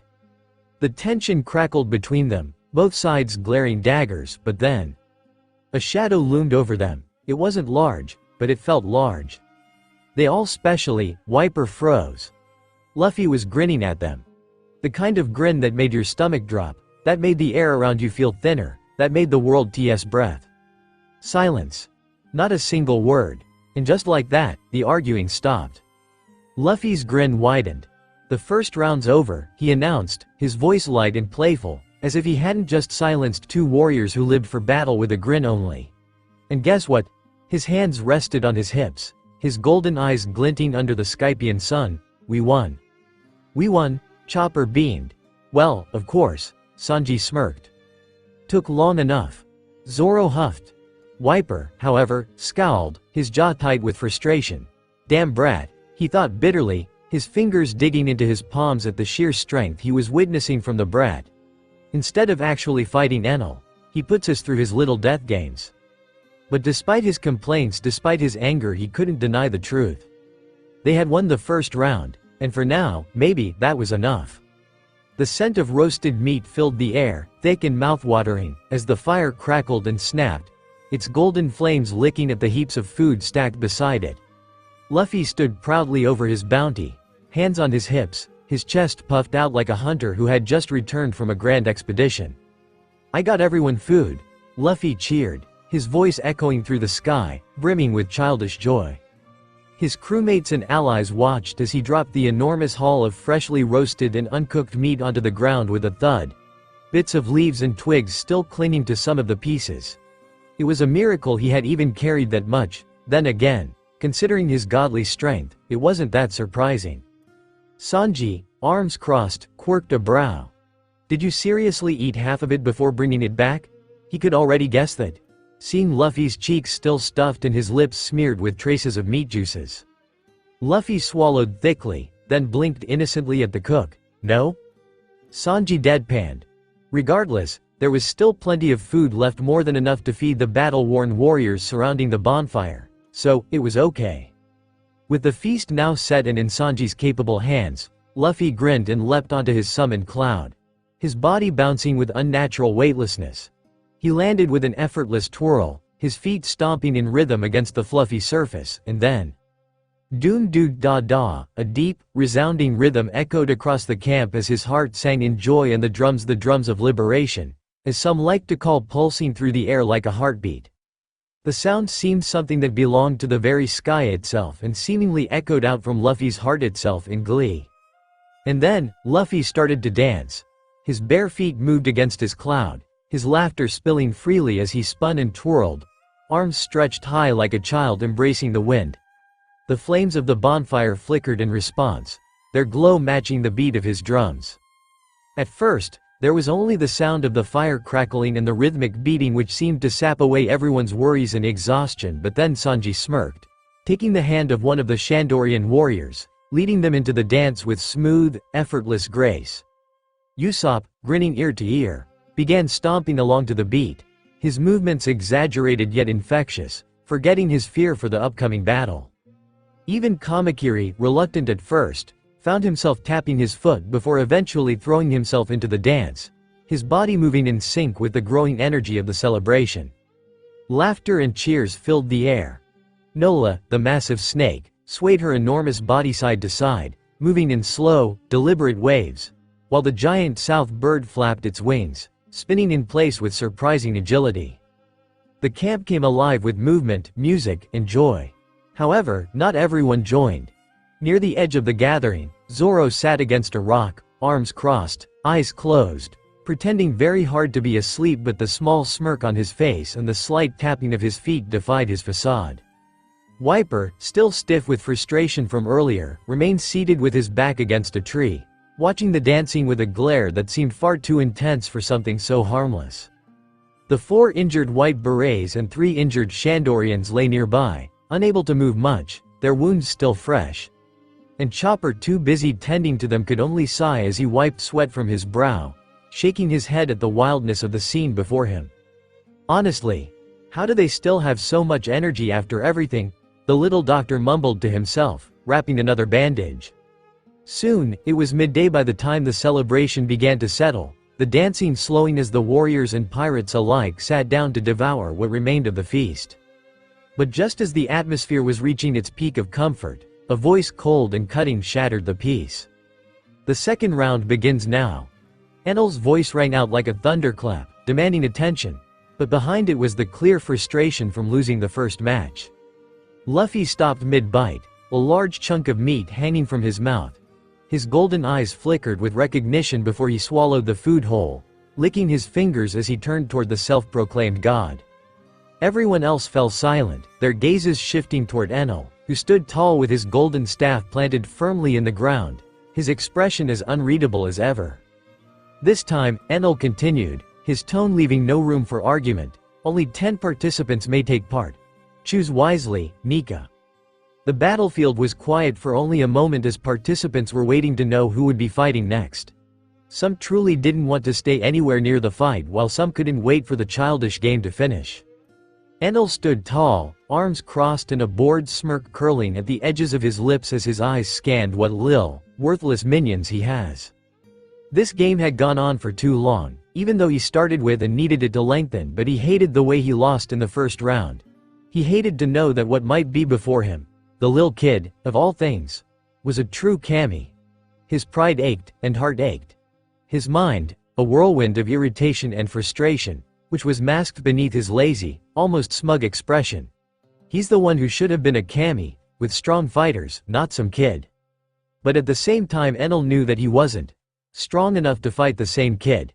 When he was grasping under the kid's leg he had thought to fool the kami, knowing that his minions ought to be far more stronger than some blue sea dwellers, but the first round stated otherwise. Hell, his own people, worthless white berets, betrayed him rather than going down like the worthless, disposable things they are. Enel refused a repeat of the first round, as he raised his hand and rattled his brain to remember who was the strongest among his followers. Yama. Enel smirked as he called out the name, which rolled off his tongue, and watched the hulking commander of the divine soldiers, a massive brute whose sheer size could alone level entire buildings, step forward while cracking his knuckles, ready to fight. His stomach mountain technique has to be enough to obliterate Nika's team members, Enel thought. And you, Enel added, pointing at Ohm, who sat atop his massive dog, Holy. The priest of iron, the one with the most composed mind yet possessing a cold-blooded outlook on the world. Even if Enel found his obsession with ending suffering tedious, there was no doubt that Ohm was strong and would give Nika's strongest warriors a run for their money. Or perhaps even defeat them. Enel smirked, his mood lifting slightly. Enel, then, turned to the 3 remaining divine soldiers. You'll fight as well. He spoke, narrowing his eyes at them for a moment to make it clear that he didn't want any repeat of what happened in the first fight. Then, almost as an afterthought, Enel let his gaze rest on a familiar, bruised figure slumped slightly to the side. Satori. The priest flinched when Enel's eyes landed on him. He was still weak from his previous battle, his once cheerful demeanor dampened by pain and uncertainty. But Enel didn't care. TCH. Enel's lips curled into disdain. Even half-broken, Satori was his priest, his pawn, and he would again. You will fight too, along with the other 2. He gestured to Hotori and Kotori, his remaining priests, who perked up instantly while Satori gulped, still injured and aching, but nodded to his kami, unable to refuse him. That made 10. With that, Enel exhaled through his nose and turned toward Luffy, his smirk widening. This should be more than enough to crush whatever pathetic team you put together, Nika. Luffy, perched on a thick branch of the great tree in the center of Upper Yard, swung his legs lazily beneath him as the golden light of the afternoon sun dappled through the leaves, casting warm patterns on his already glowing skin. His straw hat tilted slightly back, revealing wide, innocent eyes as he scanned his friends. His finger tapped his chin before pointing towards the trio slightly far away. "Robin, Nami, Usopp. You're up," Luffy announced with an easy grin. They hadn't fought yet and he wanted to give them a chance. More importantly, he knew that both Nami and Usopp needed confidence in themselves.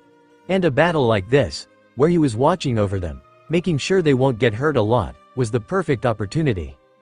Wait, me? Are you sure? Usopp, however, paled instantly, not wanting to do anything with the fight. "Yeah, Usopp. You gotta show them how strong you are. Show 'em what you got." Luffy beamed, not needed to coax Nami, who shivered slightly but accepted it, or Robin, who merely smiled, already prepared for the fight. Next, Luffy's gaze flicked to Zoro, who stood with his arms crossed, looking as if he was already ready to fight again despite the wounds from the first round.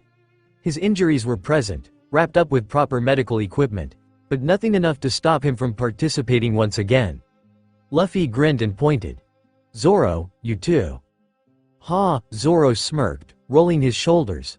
"Thought you'd never ask." Then, Luffy's eyes landed on Chopper. The little doctor looked listless, his eyes darting between his crewmates with worry. Luffy knew Chopper didn't like fighting too much. He didn't like seeing anyone get hurt, but right now, that same kindness was weighing on him. If he wasn't out there, wouldn't more people suffer and be wounded? And Chopper definitely didn't want that. Luffy tilted his head, then called out, "Chopper, you're in." Chopper flinched, his eyes wide with hope yet with dread. "And me? B-Butt?" "It's gonna be okay, Chopper," Luffy said softly, his eyes flicking from Zoro to Chopper, clearly giving his first mate the command to have Chopper's back and make sure the little doctor, the youngest of them in the crew, didn't have to get into a major fight once again and do his duty as the doctor of the team. Enel, watching from his high seat, the sappy moment, clicked his tongue in annoyance. How could Nika's team be this sappy? It's making him want to retch. "That's it?" he questioned instead. "That's not even 10 members. What a pitiful challenge." Luffy, not bothering to even look at Enel, lazily lifted a finger and pointed at Gonfal and Pierre. Then, at Bram, a Shandorian warrior, and Josiar, a white beret. "They're in too." Enel arched a brow, then chuckled. "Ha, fine, fine. I am merciful. You have 10 minutes to prepare. Use them well." And with a crackling burst of lightning, he vanished. The golden halls of the god's temple were eerily silent, save for the angry hum of lightning that clung to the air like a sentient being. The golden embellishments glowed dully under the dim, flickering light of eternal thunder, casting long, jagged shadows across the marble floors. The silence was oddly deafening, stretching thick and heavy, waiting for the other shoe to drop only for Enel's sharp, impatient tap of sandals to shatter it mercilessly. Enel's jaw was tight, his teeth grinding together as he moved through the corridors with a slow, measured fury. Every step, every breath, every second he waited, felt like a ticking countdown to an inevitable storm which seemed to be chasing him. His heart drummed against his ribs, not in fear. No, he refused to admit it's due to fear, but in a simmering, festering frustration that refused to be quelled. The Arc Maxim should have been completed months ago. His grand vessel, his divine chariot, his stairway to the fairy Verth, to the heavens above should have been done by now, considering the worthlessness of the humans. Yet it still remained an unfinished husk, tethered to this wretched land, bound by the incompetence of those weaklings who dared to call themselves his workers. They were worse than that. He wouldn't even prefer to call them his slaves, seeing how they weren't even able to complete a simple task. Enel's lips curled into disgust as he heard the same clattering sound of metal against gold, the same pitiful, scared chattering of the ones who were working on his ship and wasting his precious time. His eyes narrowed as he stepped into the vast chamber where the ark was being fixed. The scent of burnt metal and sweat thickened the air, and the workers, filthy, trembling, fearful fools, scrambled at his arrival, ducking their heads low at the presence of him. Enel didn't give a damn shit to the clammy, pale faces or the raw and blistered hands from endless labor. After all, it wasn't enough. It never was enough. They should have worked faster. Har should have instilled fear in them to complete their tasks before time. It should have made them work harder to not deserve his divine punishment. A streak of electricity arced from his fingertips, snapping against the nearest pile of metal scraps with a sharp, violent crack. The workers flinched as the acrid scent of ozone filled the chamber, their heads lowering, shoulders caving in as though they could make themselves smaller under his gaze. Enel sneered. "Pitiful. You wretches," he spat, his voice echoing like thunder rolling through the temple. "You useless, pathetic creatures. How long must I wait? How long must I be forced to stand among mongrels, waiting for you to complete the only thing that matters?" A murmur rippled through the workers, none daring to speak too loudly. A brave, or perhaps foolish, man dared to stammer out, Lord Enel, we're working as fast as we can, but the gold, the wiring, it takes time too." "Excuses," Enel hissed. His golden staff struck the ground with a resounding clang, sending another bolt of lightning ripping through the air. It struck mere inches from the man's feet, the raw power sending him sprawling onto his back with a cry. The others recoiled in horror, the metallic scent of burnt fabric and singed hair curling through the air. Enel's nostrils flared, his mind an electrified storm of rage. It should have been finished. It should have been done. I should be leaving this place behind, ascending to where I truly belong. But instead, he was here, in this wretched place where the skies no longer obeyed him, where his lightning refused to work the same way it did, where the wind seemed to cloud his mantra and whispered of another god. No, he refused to believe it. But then why hasn't he been able to impart his divine punishment on anyone? Why hasn't he been aware of Nika approaching his land? Why hasn't his mantra worked the way it used to? Why couldn't he see the outcome of this battle? This pitiful challenge they're having? Why hadn't he won in the first round? Everything had gone downhill the moment the real Kami came in. A primary part of him knew that he was the real deal, but he couldn't accept it. He can't accept that a kid is Kami of the sun and the skies, the ruler of the heavens, which he wants to claim. How could he? His fingers curled into a fist, sparks crackling between his knuckles. It was absurd. Impossible. There was no other god but himself. No one above him, no one greater. He was Kami. He was the heavens, and yet nothing worked the way he wanted anymore. His own powers glitched, getting restrained by the atmosphere, getting blocked by the conducting air, as if they suddenly got a mind of theirs. Or, in the presence of their real Kami, got the courage to defy the laws of nature. And Enel could realize it very well, that the skies will no longer bend to him and the storm will no longer shriek in his name. And didn't it infuriate him more than anything? Of his elements betraying him? No longer obeying him? If the arc maxim is not completed by evening, there will be nothing left of you but ash, Enel warned, turning back to his cowering workers with his face a mask of cold fury. If he can't escape from Nika, then he will make sure to give the insufferable, worthless, incompetent people the worst death they can't even imagine. The air was thick with tension, though it mostly came from two very particular, and very terrified, members of the Straw Hat crew, who felt incredibly unlucky to have been selected for the second round of the challenge. "We are going to die," Usopp cried, his voice wavering dramatically as he clutched onto Nami's arm with one hand while the other gripped the dials he was supposed to use to protect himself. "Nami, we had a good run, didn't we?" His lower lip quivered, as pinpricks of tears gathered in the corners of his eyes with the clearly noticeable fear on his face. "Our short but heroic lives will be honored in legends." Nami, paler than usual at Usopp's words, couldn't stop the shiver that ran down her spine. But even as her nerves frayed, she refused to let panic take hold. "You're not helping, Usopp," she muttered, not quite ready to pry his fingers off just yet. "And we are not going to die. Hopefully. You don't even believe that yourself, do you?" Usopp questioned, reading Nami like an open book. Nami grimaced, unable to hide the fear rattling through her. "But we trained, right? Luffy prepared us, right?" She shuddered at the memory of their so-called training, if it could even be called that. Luffy had been a terrible instructor in the traditional sense, often laughing, goofing off, or pushing them into ridiculous situations that barely made sense. And yet, they had trained. Even when Luffy fell sick, even when he was off chasing whatever caught his fancy, or had entered into a sulking phase for a while. They had pushed themselves. Not out of obligation, but because he had shown them the ropes and made it clear that it was their choice to follow. And after Alabasta, no, Nami realized, even before that, their worries about Luffy had only grown.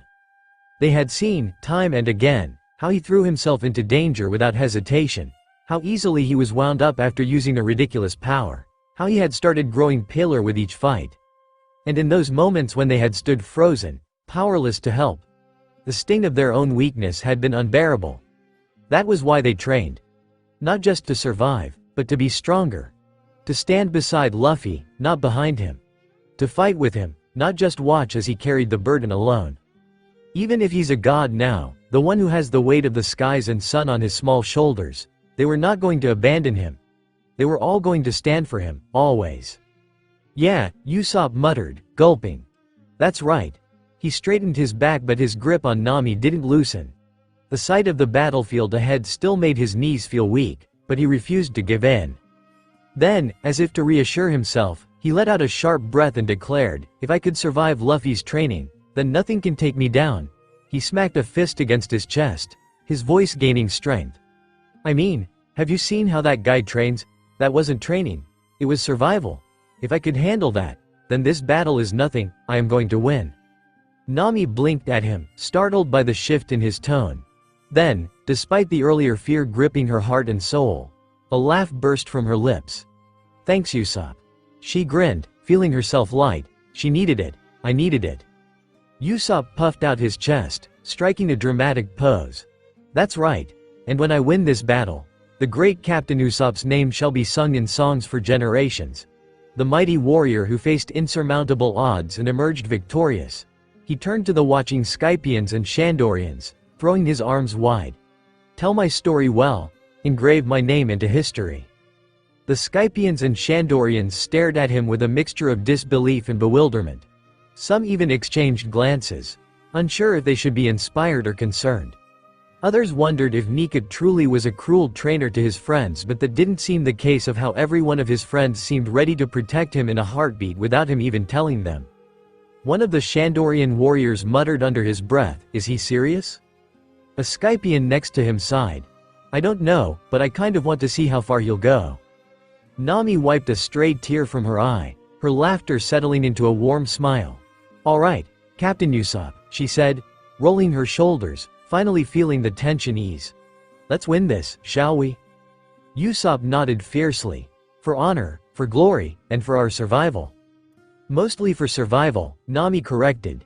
Yes, especially for survival, Usopp agreed, before turning to the battlefield with dramatically narrowed eyes. Now, let's do this. On the other side of the battlefield, Zoro stood with his arms crossed and a smirk plastered on his lips. The moment his name had been called for the secondine surprised, of course, he was in. Sanji, however, leaned against a jagged pillar of cloud stone, cigarette dangling between his lips, watching Zoro with a raised brow. You look damn pleased with yourself, moss for brains. Sanji muttered, exhaling a slow stream of smoke. He was not jealous. Zoro cracked his neck, rolling his shoulders in an exaggerated stretch. Not my fault I'm important enough to fight in another round. He teased, smirking. Guess Luffy knows who he can rely on. Sanji scoffed, clicking his tongue in annoyance. TCH. Another round, huh? Bold of you to think you're that special when I'm probably going to fight in the final round instead. He tapped the ash from his cigarette, glancing at Zoro with a knowing smirk. Which means I'm the more important one here. Ever think about that, Marimo? Zoro narrowed his eyes slightly. That's so, his smirk didn't waver. But there was an edge to it now. Sounds like jealousy to me, Cook. Jealous? Sanji's lip curled into a sneer as he straightened, stepping closer to Zoro. He wasn't going to let Zoro win. At least I'm not sulking about Luffy being Nika. The grin on Zoro's face dropped in an instant. He didn't look at Sanji. Didn't say a word. And that silence? It was worse than any argument Sanji could have thought of. Sanji's breath hitched for just a second, and his fingers twitched as he pulled the cigarette from his lips. He wasn't a fool. Zoro had always been tight-lipped, but there was something about this. Something that made the swordsman react in a way that set off every alarm in Sanji's gut. You are sulking, Sanji muttered, but his voice had lost its earlier bite. He had joked about the topic, not realizing that he had hit a sore spot. He was studying Zoro now, watching the way the swordsman's jaw tensed. And then he realized, Zoro knows something I don't. And this has to be something which has Zoro restless. Zoro's arms remained crossed, but his fingers clenched slightly against his sleeve. Sanji's heart pounded in his chest. "Why?" he demanded. "Why don't you want Luffy to be Nika?" His voice was firm, but deep down, something cold was creeping into his stomach. Like dread and fear. He hated those feelings. He hated to see the flicker of emotions on the stoic face of Zoro. He had noticed it earlier too, when he had set everyone right. A pang of hurt, fear and helplessness. But why? Why would Zoro feel this way? Zoro exhaled sharply, still refusing to look at him. Sanji grit his teeth. "I know just as much as you do now," Sanji pressed, his frustration bubbling and questions popping in his mind. "So what's the big deal, huh? What is it that you're keeping to yourself?" For the first time in this whole exchange, Zoro hesitated. His fingers twitched again, and then, sweat. A single bead rolled down the side of his face. Sanji's blood turned to ice. "There's still more I don't know." Sanji hated that feeling. He knew that it was Luffy's choice to tell whoever, whenever he wants, but it wasn't helping Sanji to realize that there's something more to all of this. "Oi, Marimo," Sanji started, his voice low now, cautious. "What else is there?" Silence. Sanji took a step closer, his chest tightening. "Is it bad?" he questioned, pressing the matter even if his voice was quieter this time. A huge part of him felt jealous, but there was another. Only a little part, mind you. That felt concerned for Zoro, for him to carry the unknown, worrying and sad. Secret about Luffy all to himself. Is Luffy being Nika something to worry about? Zoro finally moved, but it was just to drop his gaze to avoid eye contact with him. Sanji's fists clenched at his sides, feeling a bucket of cold water dumped on him. He needed to know. Whatever it was Zoro holding to himself, it was big and concerning. "Damn it, Zoro, tell him." Crackle. In a sudden spark of electricity, Enel emerged on his golden throne, demanding attention. "Enough stalling, weaklings." His voice rang out from above, with his smirk nothing short of arrogant, dropping with the certainty of his victory. "The second round begins now." Sanji's attention snapped to Enel, but his mind still lingered on Zoro, who was already moving to the battlefield without sparing him a single glance. Sanji's cigarette snapped in half as the weight of the unspoken words pressed down on his chest like a vice. Their conversation wasn't over. Not by a long shot. Not until he knows what's wrong. The battlefield was set once again as the vast iron-cloud arena, newly reconstructed by Ohm, stretched across the sky, waiting with bated breaths to see who would claim their victory in the second challenge. The remains of the previous battle was still fresh, scattered across the ground, vividly showing the evidence of the violent clashes that had already taken place. On the left side of the battlefield stood Team Enel, their bodies blooming with pride and confidence. They were standing in a half-circle, a formation of warriors prepared to fight for their so-called god. Yama was the first to step forward, his massive frame looming like a titan among all the men. The hulking divine soldier, Enel's strongest among the divine guards, cracked his knuckles with an arrogant smirk as he entered the arena, waiting to crush his opponents and bring victory as a present to his god. Although his presence was enough to intimidate anyone, yet 4 divine soldiers followed in his wake, their movements synchronized like shadows tailing their master. Each one was spread out, ensuring coverage of their side, ready to crush anyone who dared to step forward. "Let's do this." Yama's voice boomed with confidence as he licked his lips, wanting to already taste the blood of the enemies he was going to crush beneath his feet. While perched atop his loyal friend Holy, Ohm sat with an air of detached contemplation, his cold eyes were sweeping over the battlefield like a vulture surveying its prey. Pain is temporary. Fear is fleeting. Death is the only true salvation. The weak suffer because they resist the inevitable. And thus, to end suffering, one must be granted death. Ohm's voice was calm with an unnervingly resolute tone which cut through the air like a sharpened blade, lodging deep into the weak's hearts. "But fear not, pathetic fools. I'll make sure to give each one of you salvation, a mercy none of you deserve." A shiver ran through almost everyone, not just among the enemies, but in his own allies too. The priests standing alongside Ohm, even those devoted to Enel's rule, exchanged uneasy glances. They had pledged their loyalty to Lord Enel, had agreed to lay their lives for their god, but they still hesitated, being a prey to the Priest of Iron's words. Standing just beside Ohm were the triplets, Hotori, Kotori, and Satori. The former two wore determined expressions, mind set on the winning prize, but Satori's hands were trembling slightly at his sides. The last battle, his defeat, his wounds, everything was hurting and haunting him. The sharp memories of his humiliation at the hands of his previous opponents was worse. He swallowed hard, not wanting to be in the fight, which the green-haired swordsman was once again fighting. He could already see the swordsman ignoring him, not even giving him a stray look. And why would he? Satori could clearly see that he looked far better than him. His wounds seemed as if they weren't even existing while his own throbbed in shame and pain. On the right side of the battlefield, Nika's team stood in a formation mirroring their opponents in a half-circle, but they were ready to take their own positions according to their needs. They were not fighting because of some blind devotion. No, they were fighting for themselves, with resolve for strength, survival or their land. Some of them were looking forward to the fight while some like Nami, Usopp and the giant South Bird were not. But yet the latter still stood with determination even if fear seemed to hold their hearts in its cold hands. Robin seemed to be the most disinterested person on the battlefield, looking indifferent. GHTLY apart from the rest, her sharp eyes scanning the battlefield with analytical precision. She wasn't here to fight. She didn't want to fight. Not yet. She wanted to venture out more, find the depths of history hidden in the clouds and the giant belfry. Yet, she was here to give a hand to her savior and the guide to the truth. "I'll leave the fighting to you guys," Robin murmured, more to herself than anyone else, knowing that she would give a hand if required. But right now, she was more interested in the ruins surrounding them. So much history lay beneath their feet, waiting to be uncovered, yet here they were, fighting over a false god's dominion. It was almost amusing. On the far right, Bram, a fierce Shandorian warrior, scowled as he ignored the woman and locked his gaze onto Ohm. He had heard the man's sermon, his so-called philosophy of death as salvation, and it sickened him to the core. He had seen too much suffering, too much blood spilled under Enel's rule, to tolerate such nonsense.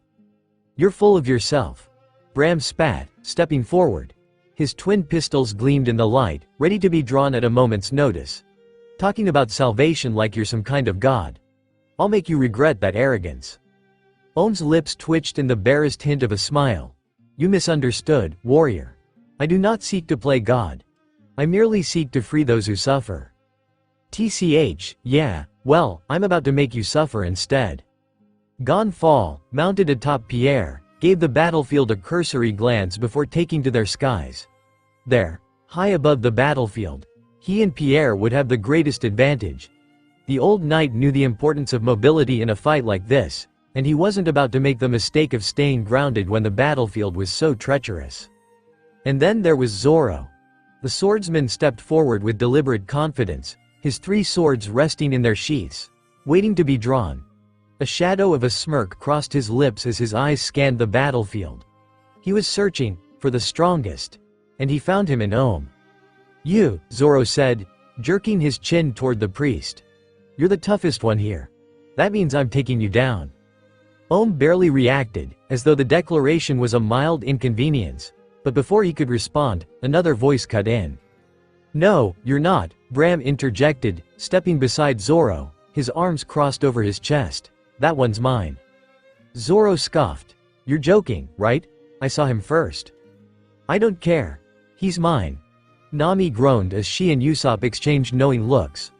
"Oh great," she muttered. "This is just like Sanji and Zoro.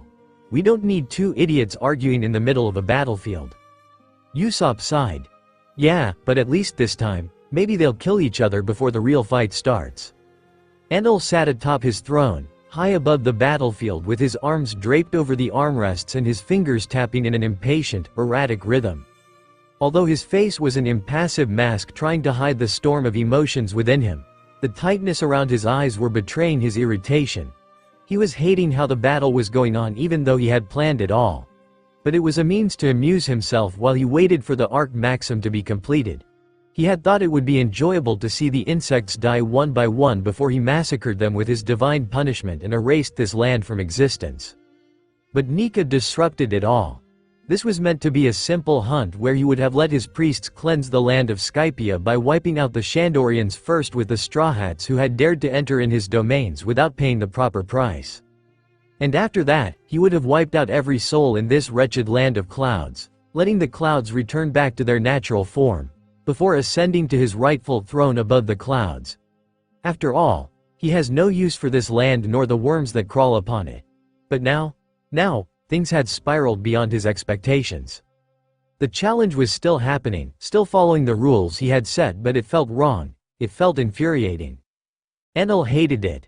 His golden staff twitched in his grasp as his gaze burned into the battlefield below. His fighters stood strong, waiting for the command to begin, but already, the sight of Nika's chosen warriors unsettled him. They should be scared and cowering and begging for their lives.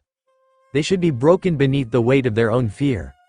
Instead, they stood firm, some shaken, yes, but determined. They weren't supposed to be like this. But what Enel hated most, what set his nerves alight worse than any of his own lightning, was him. Nika. The kami sat comfortably on his floating cloud of his own making, watching the battlefield with a giddy grin, his body alight with mirth. His presence itself was infectious, his laughter ringing through the skies, a melody that set Enel on edge.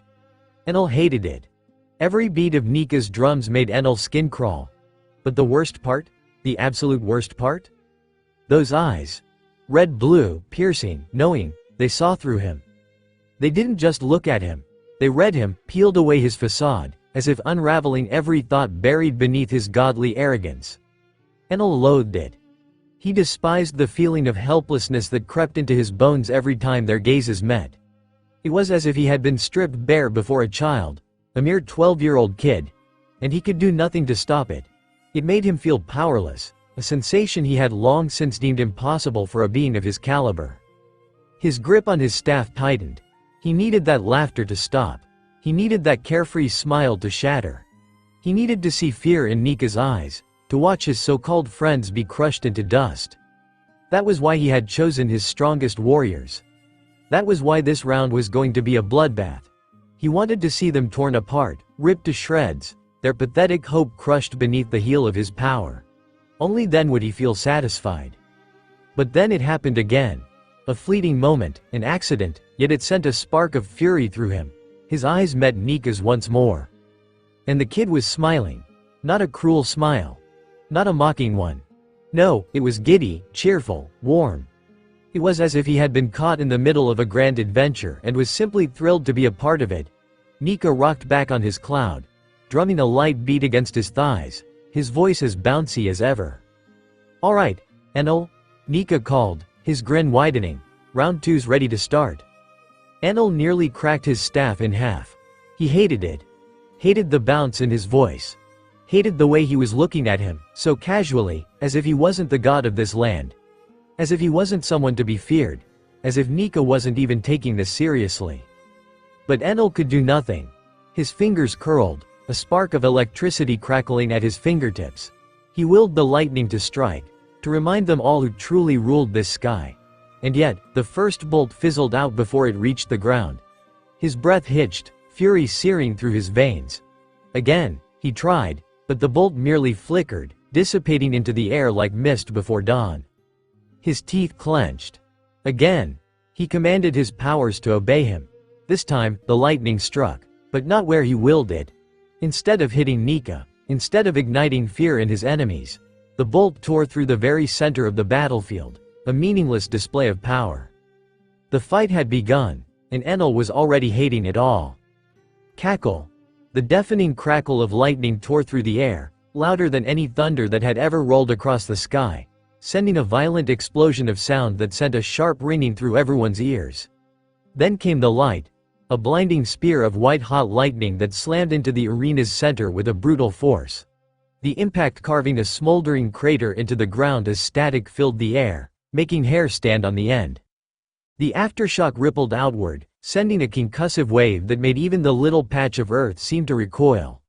For a breathless moment, some of Nika's team faltered, some of Enel's team flinched, and Enel felt himself go still at the ferocity of the cackling lightning, which stained their vision with ghostly afterimages. Enel hadn't planned to strike so hard, so why was it suddenly so powerful? But that was all the opening Yama needed. With a thunderous roar, the commander of the divine soldiers hurled himself forward, wasting not a single moment. Stomach Mountain. His bellow echoed across the silent drum-beated battlefield as he launched his massive body towards the huddled group of Nami, Usopp, the South Bird and Joser, the White Beret, not giving them a single moment to brace themselves. His massive shadow loomed over them like an avalanche about to destroy everything and anything in its path. Ah! Nami shrieked, instantly grabbing onto the South Bird's feathers for dear life, leading the fleeing bird to squawk in alarm and flap its wings desperately and lift them both just in the nick of time to evade Yama's crushing weight. "Wait! Don't just leave us!" Usopp yelped, his legs kicking into action as he bolted to the side, dragging the fear-frozen Joser with him. Fortunately or unfortunately, the two barely managed to avoid getting flattened as Yama's massive form slammed into the ground with a force that sent tremors rippling through the battlefield. But there was no room to breathe, no time to recover. Before they could even think of regrouping or what to do next, a blur of movement darted toward them. 3 blurs to be exact, hot on their heels, cackling like maniacs. The triplet Ordeal was upon them, seemingly enjoying the chase they were giving to the weakest members of Nika's team, who looked too scared to even put up a fight. "Cowards!" The 3 brothers shouted in an eerie unison, their weapons gleaming under the storm-darkened sky as they chased them from their cloudy seats. Meanwhile, just a little far from the group, Zoro and Bram were dashing forward, both of their eyes locked onto the same target, Ohm and his dog, Holy. "Back off, Stripe Face. That bastard's mine," Zoro growled, gripping his swords tightly. Bram scoffed, the lights on his dial-powered guns flicking menacingly. "TCH. You think I'll let you have all the fun, swordsman? I have a score to settle. So, why don't you fucking back off?" "In your dreams," Zoro scoffed, racing with Bram towards Ohm. Neither of them were willing to let the other reach the fat priest first as the air between them sparked with unspoken challenge, with competitiveness overriding common sense. 2 of Enel's divine soldiers noticed their reckless charge, taking the chance they moved to intercept them. One, armed with a lance, lunged at Bram while the other swung a massive club at Zoro. But that was a grave mistake, which the divine soldiers will remember for the rest of their lives. With barely a shift of attention, Zoro slicked through the club mid-swing, severing it in 2. His Sandai Kitetsu followed next, cutting the soldier down with a single stroke. While Bram, without so much as a glance at his own attacker, used his flash gun to stun him, allowing the bullets to tunnel through the flesh. The divine soldiers fell, their bodies crumpling against the ground with a thud, but neither Zoro nor Bram break a stride towards their goal. Their goal being a bald and muscular man of relatively average height with a somewhat tanned skin. As a beercon, he had a pair of small wings sprouting from his back which extended down to near his waist. He even had a small mustache and a beard around his mouth, and wore a pair of small sunglasses over his eyes. His green shirt was sleeveless and his gray pants had several pockets, where he could stash potential weapons. Ohm, standing at a distance, felt a pity at the sight of Zoro and Bram rushing at him, like some wild animals freed from their leash. He couldn't help but shed a tear for how human nature is to constantly fight one another to achieve happiness, even though such happiness is achieved through peace and humans' frail bodies are destroyed by these conflicts. He shall deliver the mercy and salvation humanity needs through the eradication of the species, since that's the only way to end all the suffering. "Prepare yourself, Holy," Ohm commanded, his voice steady. He had faced brave and powerful foes before. But even so, his ordeal of irons had a 0% survival rate, there are no doubts about the outcome. The giant dog bared its fangs, its hackles were raised as it let out a vicious, guttural growl. The beast was ready to pounce at the word of his master. And yet, the 2 warriors recklessly charging at their enemy didn't even hear the warning telltale signs. They weren't even paying attention, having been completely lost in their banter. "Your aim's sloppy. You'd probably hit yourself more than hitting anyone," Zoro sneered at Bram. "At least I don't need 3 swords to fight," Bram scoffed. Ohm could hear the banter. They were within his range and presenting a golden opportunity on a silver platter to him. Ohm's Ison whip lashed out, letting a barbed iron cloud shoot forward, striking both fighters in their mid-sprint. His intention was to clearly go for the kill, but only sharp pain erupted as the whip's jagged edges tore through fabric and flesh, sending Zoro and Bram crashing onto the metal floor with heavy thuds. A smear of blood followed where they slid. Bram groaned, rolling onto his side. Zoro spat out a curse, pushing himself up on his elbows. They both glared ahead. Ohm sighed as if he was disappointed. "If you two are done bickering, I suggest you pay attention. I shall grant you the mercy of the salvation that humanity needs. Don't fight back or you'll only make things harder for yourself."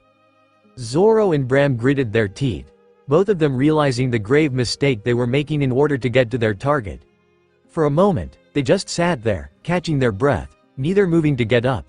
Then, their gazes met, and a silent agreement passed between them. No words. No insults. Just the understanding that their frustration was better spent elsewhere, on the smug bastard, who looked far too overconfident in himself, who believed death was an ideal outcome. How absurd. Zoro stood first, offering a hand to Bram, who wanted to swat it away for half a second before gripping it and pulling himself up.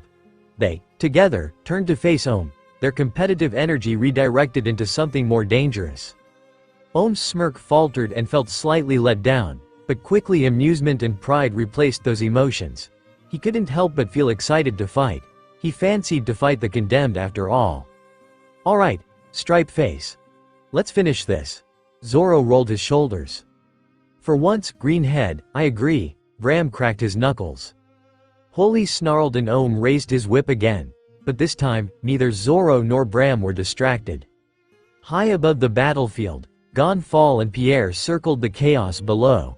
The iron cage gleamed under the artificial sunlight, its towering walls making the fight feel even more like a grand spectacle. But Gonfall had no interest in theatrics. His concern was on the skirmishes unfolding beneath him. His eyes scanned the battlefield, quickly catching sight of the triplet priests, Satori, Hotori, and Kotori, laughing as they hurled their deadly surprise balls at two figures desperately dodging them. Usopp and Joser. The white beret officer was more composed now than be of milky arrows. Some at the triplets, some in the opposite direction. The result was effective as the arrows formed barriers on the cloud surface, disrupting the momentum of the triplets' surprise balls. Some of the spheres veered off course, while others collided with the milky paths and exploded prematurely. Gonfall's lips curled in admiration. That boy thinks fast. But just as he was about to descend and assist, movement to the side caught his attention. Nami, who was barely hanging onto the fleeing tail feathers of the massive south bird. He could see her legs swinging dangerously as the bird flapped frantically to escape the fight. Why the bird was even in the game was beyond his thoughts. But not a concern for him to address now when the orange-haired girl's in trouble. "Pierre, let's move," Gonfall commanded. Pierre. The Pegasus soon descended towards the struggling navigator, with wind whipping against Gonfall's face as they swooped down. The south bird, startled by Pierre's sudden presence, squawked and flailed midair, nearly throwing Nami off entirely. Whoa, whoa, Nami yelped, arms tightening around the bird's tail feathers as it screeched in protest. "Don't shake so much, you stupid bird. I'm not doing this on purpose." Gonfall acted fast, leaning over Pierre's saddle. He extended his arm toward her. "Hold on, young lady, grab my hand." Nami gritted her teeth, trying to reach, but the erratic movements of the south bird made it impossible. Pierre neighed, sensing Gonfall's intent, and tilted his wings sharply to align them closer. Gonfall lunged, gripping Nami's wrist just as the south bird lurched again. With a firm pull, he hoisted her up enough to swing her leg over the bird's back, properly seating her in place. Nami gasped, holding onto the bird's neck for balance. Her heart was still hammering. Gonfall chuckled. "You're quite the tenacious one, aren't you?" Nami shot him a glare. "Tenacious? I almost died just now." He simply smiled, patting the south bird's head to calm it. "You'll be fine now. The key to riding a south bird is to guide it with small tugs to the feathers near its neck. Too hard, and it'll panic." She looked down at her grip, noticing the exact spot where her fingers had been clutching too tightly. "Oh, so that's why it was freaking out." Gonfall nodded. "Now, hold steady." with Nami somewhat stable, he finally turned his attention back to the battlefield. Below, Usopp's terrified wails echoed as he clung onto Joser's jet ski. Joser, watch out. Relax. Long nose. Joser barked back, gripping the controls tightly as they sped across the cloud surface, zigzagging between obstacles. The triplets, momentarily distracted by the volley of milky arrows, were forced to jump and maneuver around the obstacles now littering the battlefield. Some of the arrows had activated the surprise balls prematurely, causing small explosions that further blocked their line of attack. Gonfal's respect for Joser grew. Clever. His arrows don't just disrupt their movements, but also turn the triplets' own weapons against them. His grip on his lance tightened as he realized that the moment was the perfect time to strike and ambush the triplets from above. Do you wish to fight, or would you rather stay back? Gonfal asked, turning to Nami. Nami, still catching her breath, hesitated. She had just narrowly avoided being crushed, then falling to her doom, and her body was still trembling from the adrenaline. But as her fingers brushed against the climax tacked at her waist, a smirk curled at her lips. An idea struck her, one that was both strategic and, more importantly, profitable. She looked up at Gonfal, her earlier fear replaced by sharp cunning. I'll fight, Nami stated with determination, pulling out her climax tacked, and I've got a plan. Gonfal raised a brow, intrigued. Oh, you seem rather confident all of a sudden. Nami twirled the new and improved climax tacked in her fingers, eyes gleaming with mischief. I don't like getting into fights, Nami admitted, but I do love getting the upper hand. Gonfal chuckled, sensing the shift in her demeanor. This girl, she's more shrewd than I first thought. The battle was about to take an interesting turn. The battlefield was chaotic, but Robin's attention was elsewhere. She stood among the remains of an ancient civilization, her fingers tracing the faded carvings on a weathered stone tablet. These ruins were remnants of a time long forgotten, whispers of history etched into the very bones of Skypia. She had spent years chasing knowledge, and now, surrounded by these silent stories, she could almost hear the voices of the past calling to her. Her thirst for knowledge, her curiosity, wanted to unravel the secrets and voices of the past. Crash! A loud, earth-shaking impact shattered the fragile silence. Robin's head snapped up, and her eyes immediately locked onto the source of destruction. A massive man, draped in white robes, was tearing through the ruins like a mindless beast. His heavy steps crushed sacred stones underfoot, his brute strength sending debris flying as he hurled entire sections of buildings toward a group of familiar figures. Yama. Robin recognized him immediately, the leader of Enel's divine soldiers. His sheer size alone was imposing, but his reckless rampage was even worse. Her gaze flickered to the intended targets, Nami, Usopp, Joser, and the South Bird, who were barely evading his attacks, but something was off. Yama wasn't looking at them anymore. His eyes, dark and burning with violent intent, were locked onto her. Robin met his stare evenly, her expression unreadable, even as tension coiled in her muscles. Then, in one fluid motion, Yama crouched. A sinking feeling settled in her gut. He's going to jump. Robin's mind raced. If Yama landed near her, it wouldn't just be an attack. It would mean total devastation for the ruins beneath her feet. The weight of his body alone would shatter these ancient structures beyond repair, and the knowledge they held would be lost forever. Her hands moved before she could think. Dos fleur. Net. She crossed her arms, and instantly, dozens of arms bloomed between two towering remnants of ancient buildings, weaving together into an intricate, human-formed net. Yama, with a twisted grin, ripped out his primary weapon, a long sash embedded with 10 axe dials mid-air. Robin's breath hitched. She could already see how this would end, if those dials were to be activated all at once. Maria! Yama bellowed in glee as he fell toward the human net. Stomach Mountain, 10-fold axe! Yama roared, swinging his sash as the dials whirred to life. The impact was immense. Like catching a falling boulder covered with knives with bare hands. An explosion of slicing wind and brute force tore through the air, sending razor-sharp cuts slashing across Robin's summoned arms. The hefty force rattled through Robin's entire body, her heels digging into the soft white clouds beneath her as she absorbed the shock. A muffled scream forced its way through her gritted teeth as the pain seared up her spine. Her entire body scrunched up, face contorted in pain. But Robin did not let go. She refused to let the pathetic excuse of man walk away after the destruction he was sure to leave in his wake. Hence, Robin used the momentum against Yama. With a flick of her fingers, the arms of the net sprang back, hurling Yama upwards. His body rocketed toward the top of the iron cage, but Robin wasn't finished. As he soared, new arms sprouted from the ground, grasping his legs tightly before he could correct himself. "You're not escaping this after everything you did." Robin gritted her teeth as more of her arms bloomed along his sash, twisting the axe dials around. In just a moment, the 10 axe dials turned inward, now aimed at Yama's most vulnerable points. Robin exhaled through the pain, watching with quiet satisfaction as Yama plummeted, straight toward the center of the battlefield.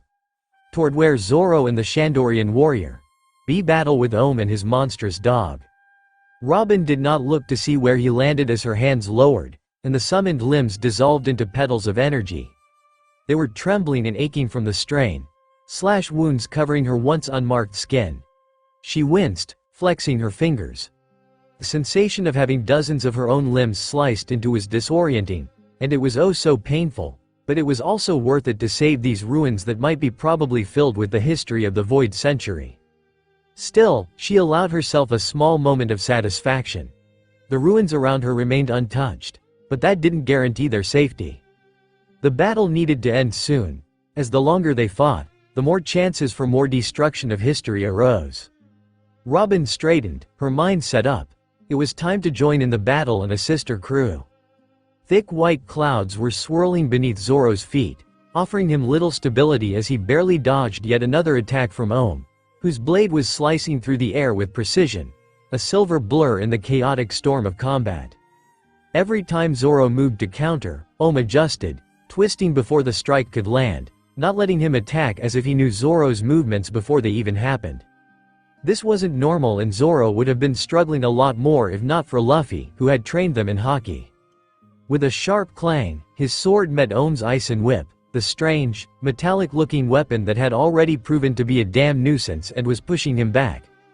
Unlike a normal sword, this weapon was bending and twisting at will, its fluid nature making it unpredictable and deadly. It wasn't just a whip, nor was it truly a blade. Zoro knew it was something in between, something that defied the rules of swordplay. But that wasn't the most annoying thing. What irritated Zoro the most was the way Om kept attacking, not leaving a single gap in his defense nor giving Zoro any time to even think of a counter-attack. No matter how fast he was counter-striking, Om never slowed down his attacks. TCH. Zoro clicked his tongue as frustration curled in his chest. He took a leap back, allowing a brief moment of stillness between them as his grip on his swords tightened. "You're not just fast, are you?" Zoro muttered, observing each move of Om carefully. "Oh, you noticed?" Om smirked slightly, tilting his head, and for the first time, knowing very well that he could crush the swordsman and stop this foolish fight and let the green-headed man rest in pieces. Zoro's eyes gleamed with sharp understanding. "You're using something else. Something that's letting you predict my moves." At this, Om's smirk widened. He casually twirled his sword whip, its flexible metal shimmering in the light of the golden sky. "We call it mantra. A technique only those blessed by the heavens can wield." TCH. It's just observation hockey. Zoro scoffed, knowing that anyone can learn it with enough practice. Observation hockey? Om raised an eyebrow at the weird name. Zoro didn't respond. Instead, he exhaled, shifting his stance. His mind raced, recalling the brief moments he had witnessed Luffy's ability to sense things before they happened. Luffy hadn't been able to explain them much, probably because he was an idiot when it came to explaining anything. But Sabo had helped, answered any and all questions he had. Even the giants in Little Garden had guided them, and adding Luffy training on the top was definitely practical. But the question was, how much could Om foresee? How much further? Was it mere seconds or entirely minutes? Though, Zoro doubted anyone could foresee the future like Luffy always does. "I don't care what you call it. If it means you can predict my attacks, I'll just have to become even more unpredictable." Zoro let a smirk form on his face as he rolled his shoulders and without another word, he lunged forward. Zoro's swords whistled through the air as he swung, aiming for Ohm's side, but at the last second, Ohm shifted effortlessly, avoiding the strike by mere inches. But that was something Zoro was expecting. He had already anticipated him to dodge. Instead of following through with his initial attack, he, without thinking, abruptly twisted his body mid-strike, spinning into a second, much sharper swing. Ohm's eyes widened in shock. He hadn't predicted this move. The Isen whip lashed out, curling around Zoro's blade in an attempt to deflect, but the sudden shift in Zoro's angle disrupted the motion. His sword carved through the air, slicing a shallow cut across Ohm's shoulder. Ohm hissed in pain, leaping back. His free hand clutched the wound, his face twisted in a mixture of pain and irritation. Well, Ohm muttered, voice lower now. It seems you aren't entirely hopeless. Why can't you accept the mercy of not having to fight anymore? To have inner peace? Humans are truly bizarre, acting with little to no logic about th. You talk too much. Zoro growled, impulsively slashing at the downed man once more, who managed to dodge the slash and got into a defensive stance. Bram hadn't expected himself to fight the Labrador-looking dog. But he was fighting it somehow. How had he landed in this situation? Even he wasn't sure to know the answer. He can't even see where Zoro and the sunglasses-wearing bald guy even is anymore. That's how far this dogfight had driven him. But he had expected the dog to be just that. A dog. A large one, yes.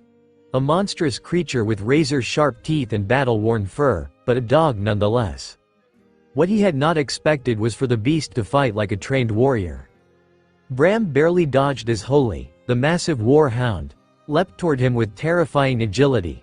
Its paws twisting mid-air to launch a brutal spinning kick aimed directly at his ribs. A kick of all things. The damn dog had just tried to roundhouse kick him. Bram's brain had just enough time to process his confusion before Holy followed up with a second strike. This time, a sharp downward slam that forced him to roll away. The impact cracked the floor beneath them. Bram exhaled sharply, his heart hammering. What the hell? What kind of dogfight's like this? Bram had no time to argue. Holy lunged again, claws extended, and he barely had a second to react. With a sharp burst of movement, he flipped backward, pulling his twin pistols from their holsters. Bang! Bang! 2 shots rang out, bullets racing toward the monstrous hound. Only for Holy to twist his body midair, dodging both seemingly with little effort. Bram barely had time to curse before Holy was on him again. A flurry of kicks, swipes and lunges followed, forcing him to stay entirely on the defensive. Despite his best efforts, the gap between them was closing fast. Bram gritted his teeth as he twisted his body mid-dodge, for the 10th time, barely avoiding the hound's powerful front paw as it slammed into the ground with a deafening crash. The force of the impact sent ripples through the ground, displacing chunks of solidified earth and sending dust into the air. This was insane. The dog, no, the damn war beast, fought like a trained martial artist, dodging his bullets and countering his every move with a series of precise attacks. It just wasn't strong. No, it was smart too. Fighting with him as if it had studied his every move and knew his weak points. No matter how fast Bram moved, no matter how sharp his shots were, the damn mutt always adjusted. Bram wasn't an idiot. He'd fought hundreds of battles before, but this? TCH, just sit still, you mutt, Bram snapped, his patience finally breaking. And then, to his utter shock, the dog did exactly that. Holy, the monstrous hound that had been terrorizing him with precise, well-placed kicks and lunges, suddenly planted his rear onto the battlefield with the obedience of a well-trained house pet and sat, waiting for further orders. Bram froze, watching as Holy's tail curled around his massive paws, with ears perked up as he sat there like the world's biggest, most well-behaved good boy. For a long second, stared at each other, equally dumbfounded. What the hell? Bram's mind blanked. He barely heard the distant sounds of combat. His brain struggled to process what had just happened. Did the damn dog just listen to him? What in the holy hell is happening? Bram blurted, still aiming his pistols at Holy, waiting for the dog to spring back into action at any second. But Holy didn't move. He just sat there, His big, intelligent eyes were locked onto something above, something that wasn't Bram. No, not something. Someone.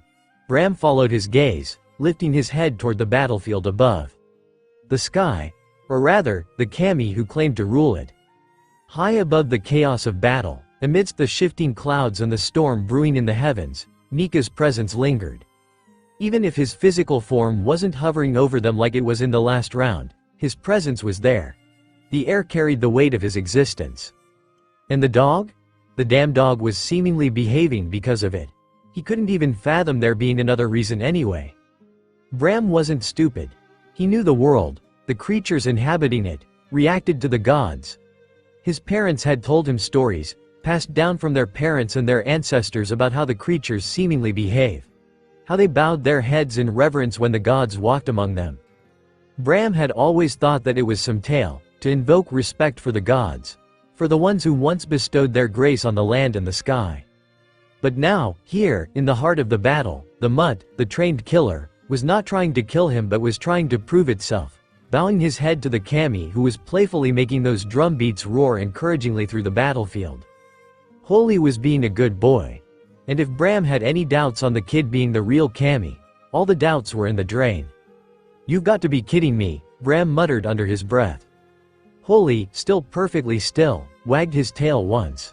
Bram had fought many enemies in his life. He had never been this confused. For a brief, insane moment, he considered seeing if the beast would shake his hand if he asked. Then he snapped himself out of it.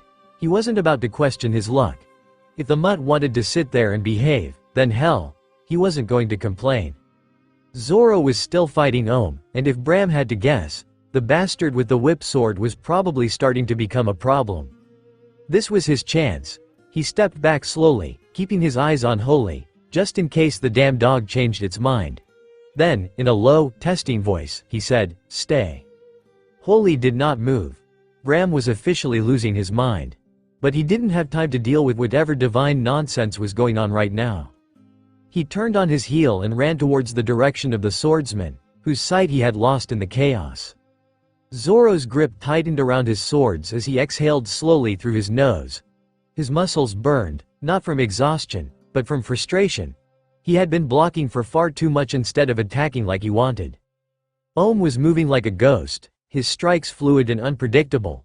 But that wasn't the real issue. The damn observation hockey of Ohm was. Zoro had never been the type to enjoy being read like an open book. He almost hated it.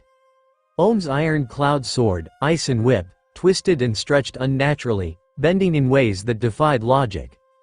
The damn thing made it impossible for Zoro to close the distance.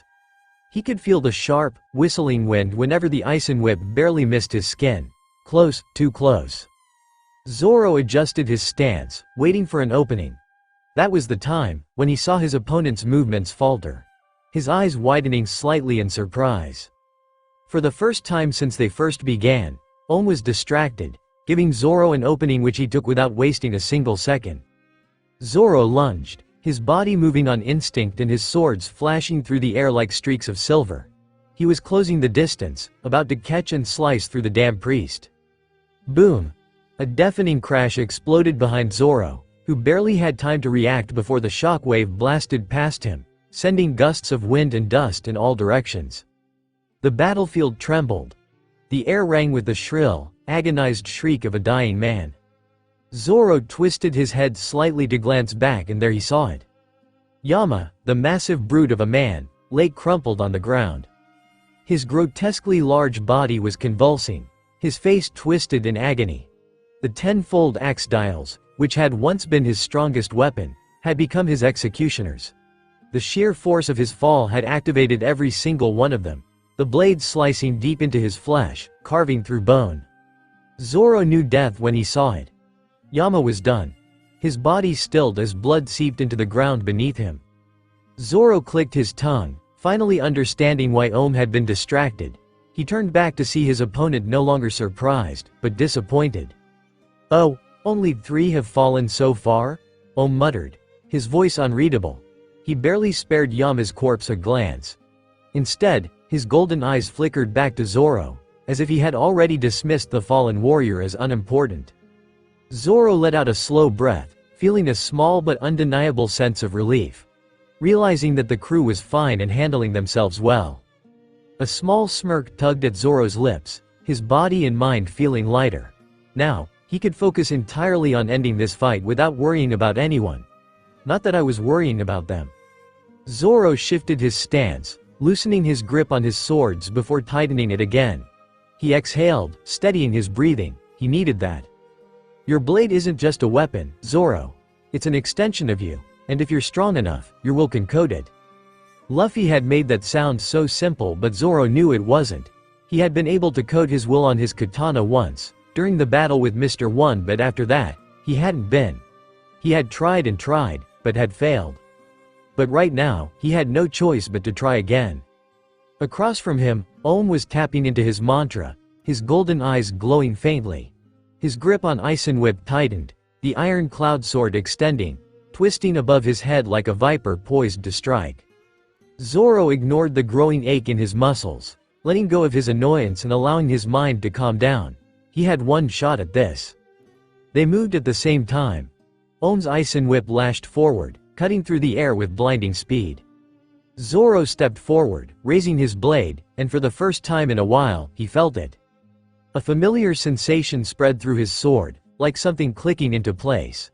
A thin, barely visible black coating spread along the edge of his blade. The moment stretched, Ohm's whip descended, Zoro's sword rose. And then, slash, the Ison Whip was cut into pieces. The iron cloud sword splintered into pieces, the unnatural weapon finally meeting something stronger. Ohm's eyes widened in shock. He barely had time to react before Zoro closed the distance completely. With a single fluid, powerful strike, Zoro's blade sliced through flesh and bone a little too easily. Ohm staggered. His eyes flickered with disbelief.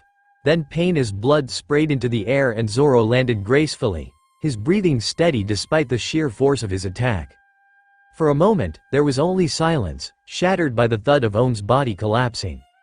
Zoro exhaled slowly, tilting his head back and lifting his sword to the sky, towards Luffy, whose grin echoed through him, radiating happiness.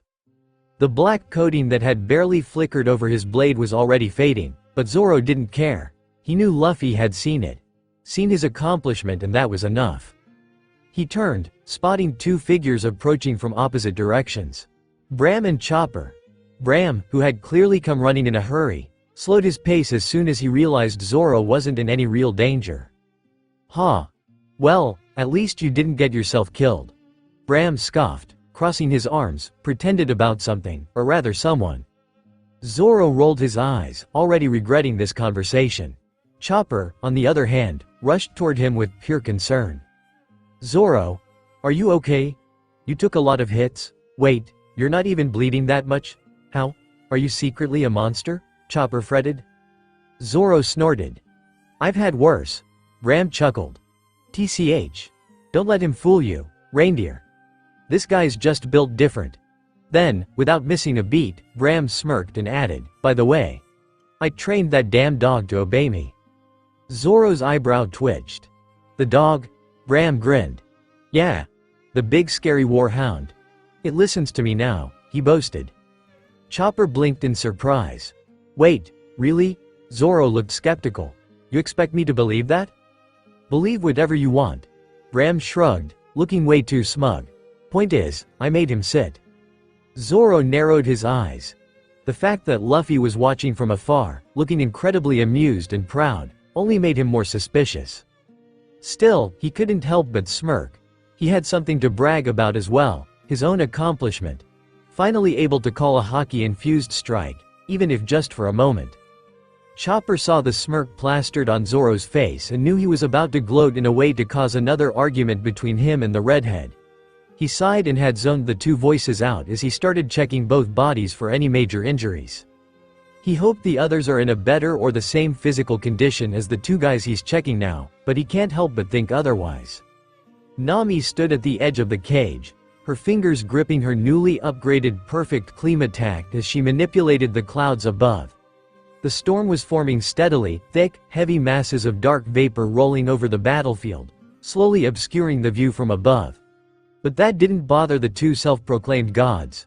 They had their haki or mantra, which for Nami, felt like an annoying ability that let them sense the fight regardless of their obscured vision. Still, Nami needed time. Time to work on her plan, as the storm wouldn't form at a snap of her fingers and the plan wouldn't work unless everything lined up perfectly. Turning to Gonfall, Nami's voice was firm as she let the old man into her plan. Please tell Usopp to turn back towards the surprise balls and make their way through them without setting a single one off. She knew that it was near impossible for that to happen, but they had to try. She believed in the white beret and Usopp. With Luffy watching over them, even what seems to be impossible is made possible. Are you sure about that? Gonfall questioned, his eyes flickering with hesitation. Yes, I trust him to do it, Nami stated with a steady and sharp nod. The former Kami of Skypiea glanced back at the battlefield below, where the long-nosed teen had so far displayed more cowardice than courage. He had been doing nothing but running away from the fight, to survive. Yet the trust the navigator was showing upon him was entirely something else. Hence, it took only a few seconds for his hesitation to disappear as he ultimately chose to trust Nami's judgment. Spreading Pierre's wings, Gonfall took to the air, disappearing into the swirling mass of clouds while Nami exhaled slowly and adjusted her grip on her weapon. The storm was still forming and she needed more time. Meanwhile, down below, chaos was reigning. Joser's jet ski zipped across the small paths of white clouds that he had made earlier with his milky arrows, cutting through the air with rapid speed, while Usopp barely fit on the back, clutched onto whatever he could as the machine swerved wildly to avoid incoming attacks from the triplets. The jet ski knight seemingly looked like he was in trouble, as he gritted his teeth and his focus was split between steering and avoiding the relentless trio of Satori, Hotori and Kotori. Usopp, for his part, was doing everything he could to fend off the pursuing enemies. He fired lead stars from his slingshot, but the triplets were dodging them effortlessly, with their movements eerily coordinated as they twirled and spun like dancers, using their mantra to predict his shots. They keep dodging. Usopp was on the verge of panicking, fumbling through his pouch to find ammo. His fingers brushed against his next batch of lead balls, but when he reached in to grab them, nothing. There was nothing. Usopp's heart plummeted as his panic reached the pinnacle. Oh, come on. Where are they? The triplets, sensing the discord, took their chance. Their synchronized dance continued, each movement fluid as they alternated between offensive strikes. Flame dial. Hotori spun midair as he activated the dial, leading to a burst of fire shooting toward Usopp. Usopp yelped, his survival instincts kicking in, and grabbed the first weapon, a dial. His fingers landed on and activated it in a blind panic. It was a breath dial. A rush of air blasted out immediately, diverting the flames away from the jet ski, and at the same time, the force of the wind pushed the jet ski forward, giving them an unexpected speed boost. Wahhhh! Usopp screamed as the sudden acceleration nearly threw him out of the vehicle and disrupted Joser's balance, but the latter was quick to adjust and save Usopp from plummeting down to his death. That actually worked. Usopp blinked in surprise, feeling slightly more confident than before. It would be great if you give me a heads up next time, Usopp, Joser commented, though he was really thankful for the distance between them and the three priests. But the triplets weren't done yet. Kotori, go! Hotori ordered with a scowl but didn't let up.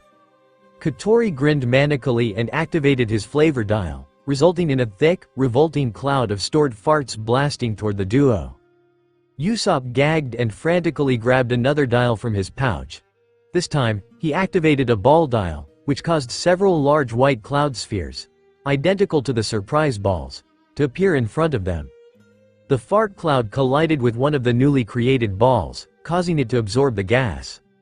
Usopp's eyes widened in realization at the impromptu savior. That's perfect. With a smirk, he used the breath dial once again to send the fart-filled surprise ball hurling back to their owners. The triplets sensed the danger and dodged swiftly, except for Satori, who was still slightly disoriented from his previous beatdown and was getting tired and slow. The ball hit the priest square in the face, making him regret everything. A horrible retching noise followed. Cough cough. Satori collapsed onto the ground, coughing and dry heaving violently. This led his two brothers to immediately abandon their chase to check on him. They're triplets after all. Up above, Gonfall finally took this opening to dive toward the jet ski. "Usopp, Josiar," he called out. Josiar turned his head briefly towards the old man. "You got something for us?" Gonfal nodded. "Nami has a plan. You need to head back through the surprise ball and cloud-paved area, without setting them off." Usopp swallowed hard and instinctively pressed himself flatter against the Jew ski as Josiar, who didn't even question the absurd plan, jerked the jet ski's handle, sharply turning them back towards the chaotic battlefield littered with floating surprise balls and erratic cloud pathways. The worn stone beneath Robin's fingertips were ancient and crumbling at the edges but still whispering stories of a time long forgotten. She exhaled slowly, forcing herself to stay focused and lose herself in the history despite the persistent throb in her arms due to Yama's attack. She had endured worse, but the deep gashes in her arms reminded her of the last desperate attempt of the man, who was hell-bent on destroying the hidden messages carried in the place. Her fingers brushed over another inscription, but before she could study it, a distant voice called her name. "Robin." The high-pitched, childish, frantic voice was way too familiar for her, but despite that, her body tensed instinctively. She turned just as small hooves scrambled over the uneven stone pathways, the little reindeer's fur bristling with worry. His round eyes were wide, darting over her as if searching for all or any damage. "Robin, are you okay?" Chopper frantically questioned, his eyes going wide at the sight of blood dripping from Robin's arms. Robin blinked at the little reindeer, startled and confused. She hadn't told anyone about her injuries. She had registered but barely glanced at them herself, steering away from the battlefield, too preoccupied with the ruins and the knowledge she might lose forever if she didn't commit it to her memory now.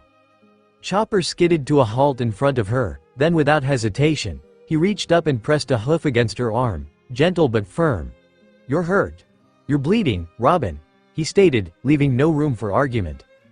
Robin opened her mouth, a dismissal already ready, but something about the way he looked at her made the words falter.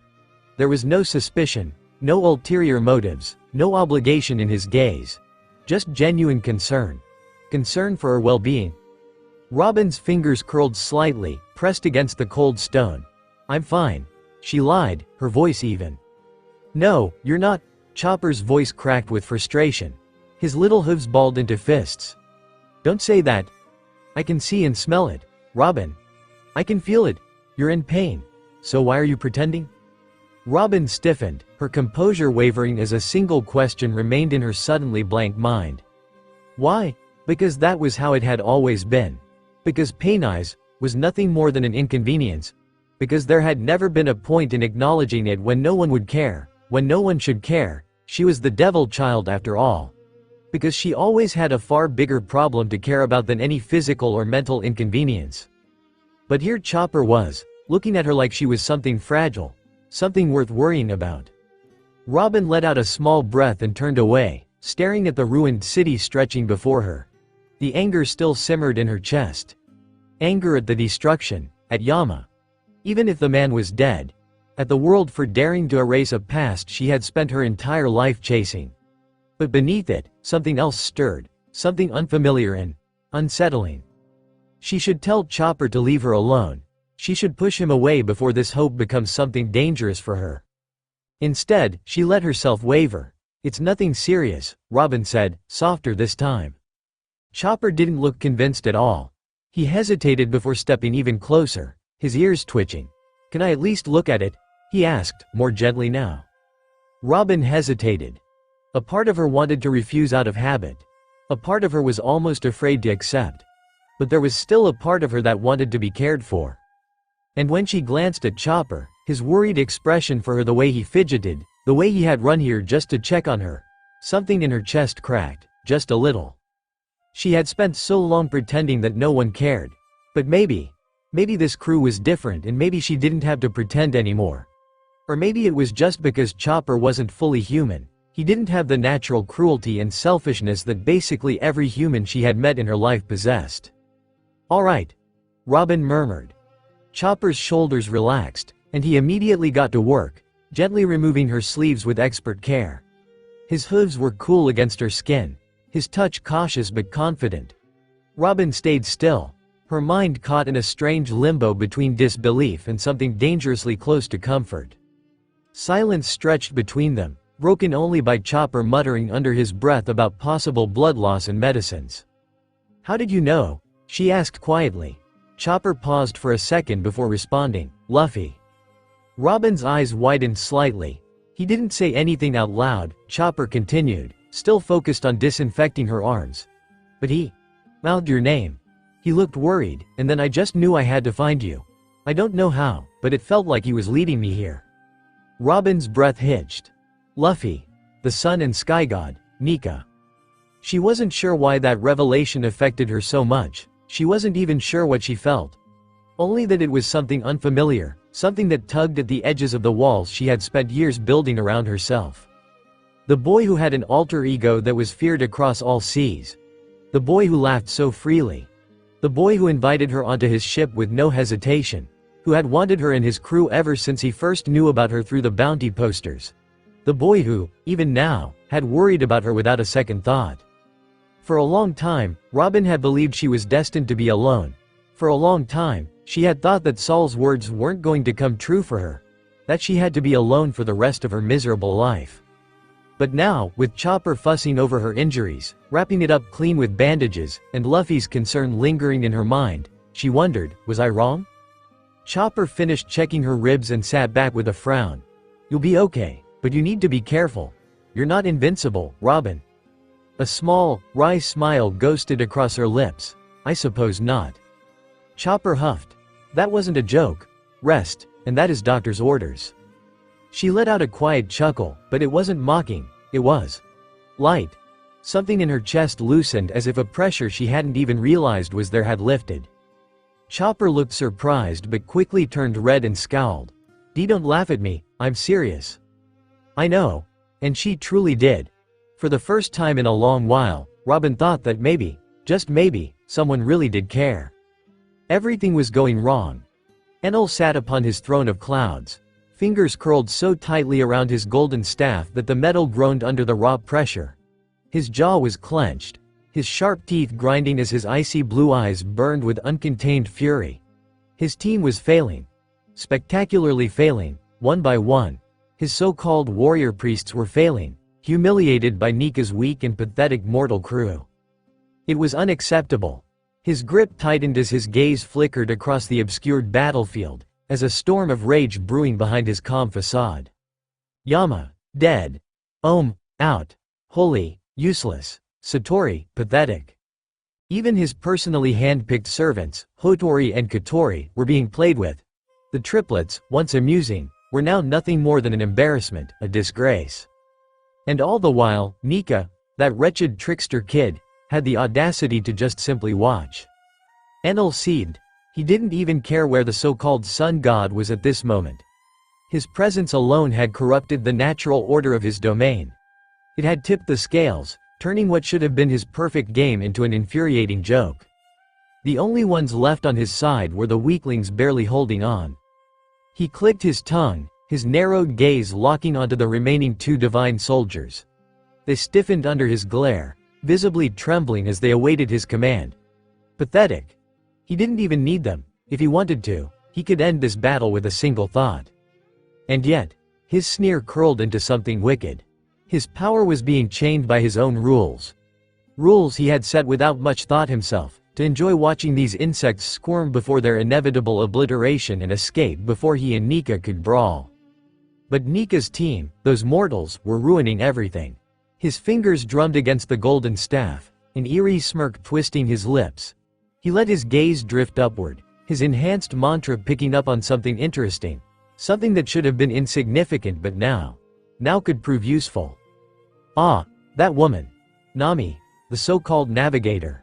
She thought she was clever, weaving her little storm inside the cage, thinking her plan would go unnoticed. A soft chuckle rumbled in his throat, growing into a low, malicious laugh. Did she really believe he wouldn't hear? That he wouldn't see through her? That he wouldn't know how she was going to make a thunderstorm that would activate all the surprise balls while said balls were surrounding the three holy yet useless priests, letting the old man, the should long be dead previous kami, gone fall, land the finishing blow if the priest survive? Enel's smirk widened, sinister and smug. Did the woman forget that he rules over thunder? Did she forget that thunder is his divine power? That he is this divinity?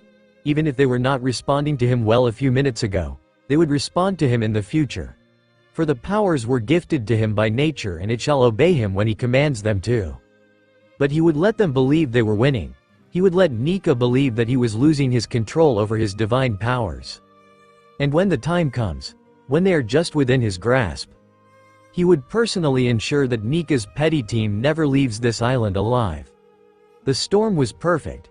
Nami sat atop the giant south bird, as high up in the iron-barbed cloud cage as she could comfortably be, her hands gripping the perfect climax as she shaped the storm clouds above.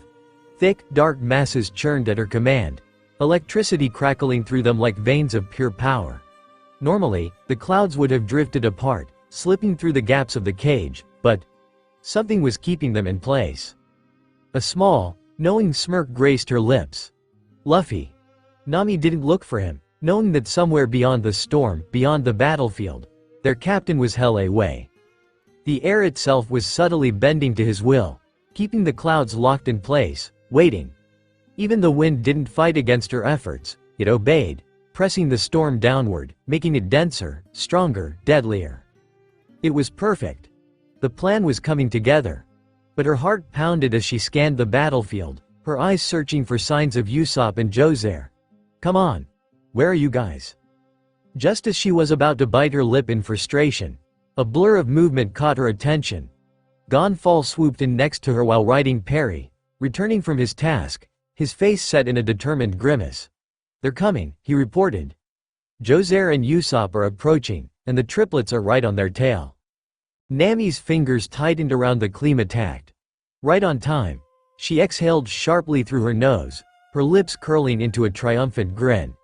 She could see them enter the highly dangerous area filled with surprise balls in the air and all around, with the cloud trails twisting and turning to weave what could be best described as a maze. Nami turned her attention back to the jet ski slicing through the slim cloud trails that the milky arrows had left behind.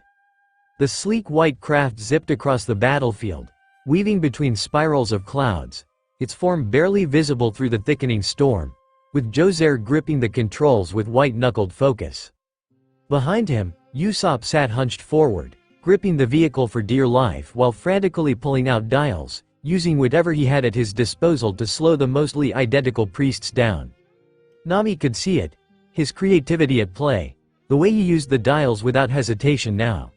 There was still fear etched on his face, but so was the determination to win and survive this chaos. Nami watched as Usopp fired a ball dial, sending out empty spheres identical to the ones Satori had used. The triplets, expecting a nasty surprise, dodged them instinctively. In another quick move, Usopp activated his breath dial at just the right moment, sending a blast of air into one of the remaining surprise balls that the triplets themselves had laid out earlier. It rolled backward, directly into Hotori's path, forcing him to twist away mid-step. Next, catching them off guard by using a flash dial, momentarily blinding them as Usopp continued to create empty surprise balls which they had no choice but to dodge if they didn't want to be majorly slowed down. There were already way too many balls around them, so acting haphazardly would lead to an explosive death. But the triplets were no longer just playing around. Their once goofy and erratic movements were now sharp, tense, and filled with urgency. Even at this distance, Nami could see it. The tightness in their forms, the flickering unease in their steps, they felt it. Enel was watching them. A silent, looming threat hovered over them, more terrifying than any order spoken aloud. Unknown to Nami, the triplets' mantra was sharp enough to hear Enel's unspoken demand. Hurry up. Finish this. Or else. They had to succeed. Nami inhaled deeply, steadying herself. She raised her climax, reaching deep inside herself for something she was still learning to control. She needed to feel everything, the way the wind shifted, the way the moisture in the air thickened, the way the energy crackled just beneath the surface of the storm. Her target appeared, a surprise ball just beside the triplets, the perfect spot for the first strike. She exhaled sharply, directing the lightning straight toward it. Lightning tempo. Nami roared, sending a jagged bolt of electricity straight toward the intended target. But the moment the lightning left her weapon, something went wrong. Her eyes widened in horror as, at the last second, the bolt veered off course. Instead of striking the target near the triplets, the lightning curved unnaturally, twisting like a living thing, its path suddenly veering towards the jet ski. Nami's breath hitched. "No," she screamed, eyes wide in horror. The bolt streaked downward, crackling hungrily as it aimed for Usopp and Joyboy. "Usopp!" Nami screamed, panic surging through her veins as realization hit her. This wasn't natural. This wasn't her mistake. It was him. She may not be able to see him right now, but she's sure of who it was. Enel. He had redirected the lightning at the last second. Even though agreeing to not interfere in the fight, he had done it. Usopp was panicking hard.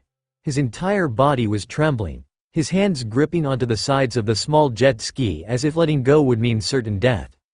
It probably would. The chaos of battle surrounded them, but his world had narrowed to this tiny jet ski and the dangerous terrain. He had been in life-threatening situations and some crazy things since joining Luffy, but this was pure insanity. He wasn't just dodging enemies or running for his life.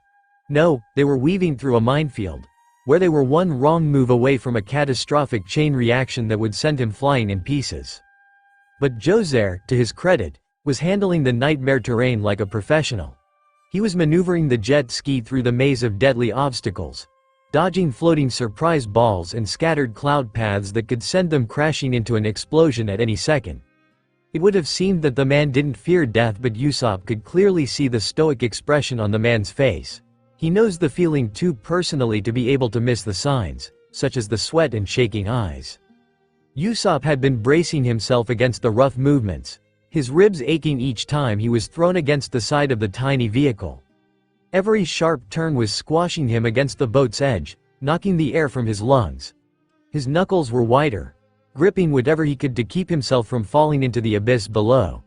He wanted to shout at Joyboy to slow down, but there was no time. They were being chased.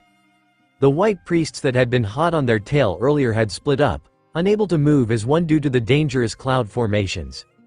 That should have made things easier, but it only gave Usopp a false sense of relief.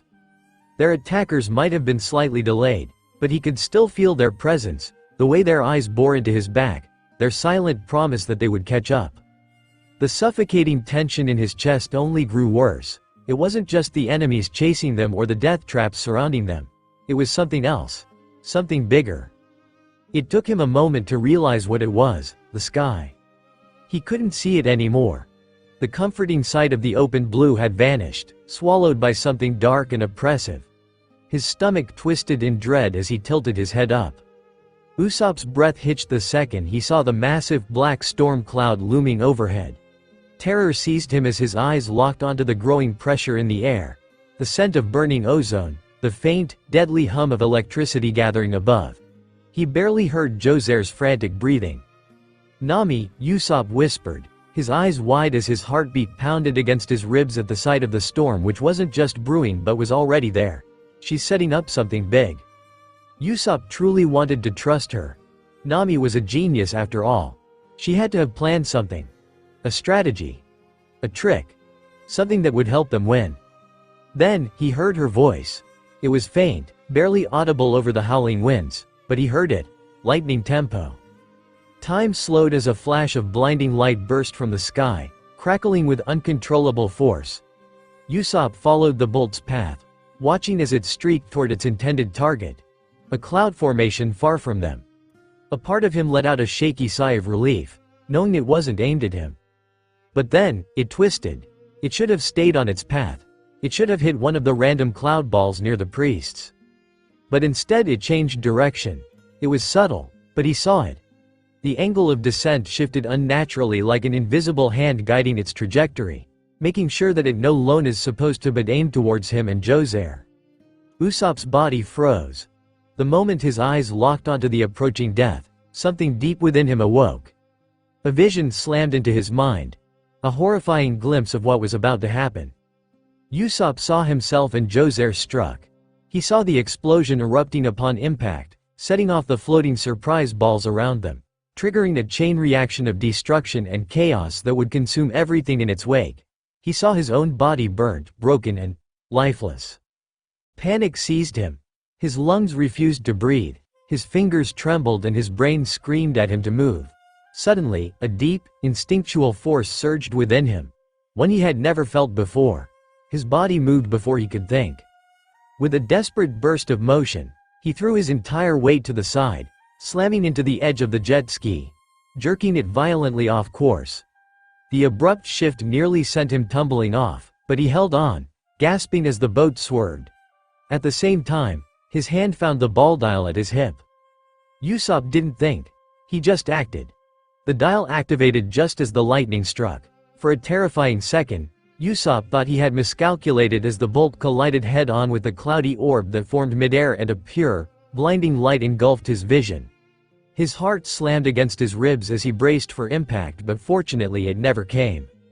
There was no explosion. No death. No searing agony or pain. In fact, the light had vanished. The energy of the lightning bolt got contained inside the ball dial's barrier. It had caught the lightning. Usopp stared, his brain taking several seconds to catch up with what had happened. His chest heaved, his entire body trembling from the aftershock. "Why, you saved us." Joser's shaky voice reached Usopp, breaking the dam, letting the realization hit him all at once.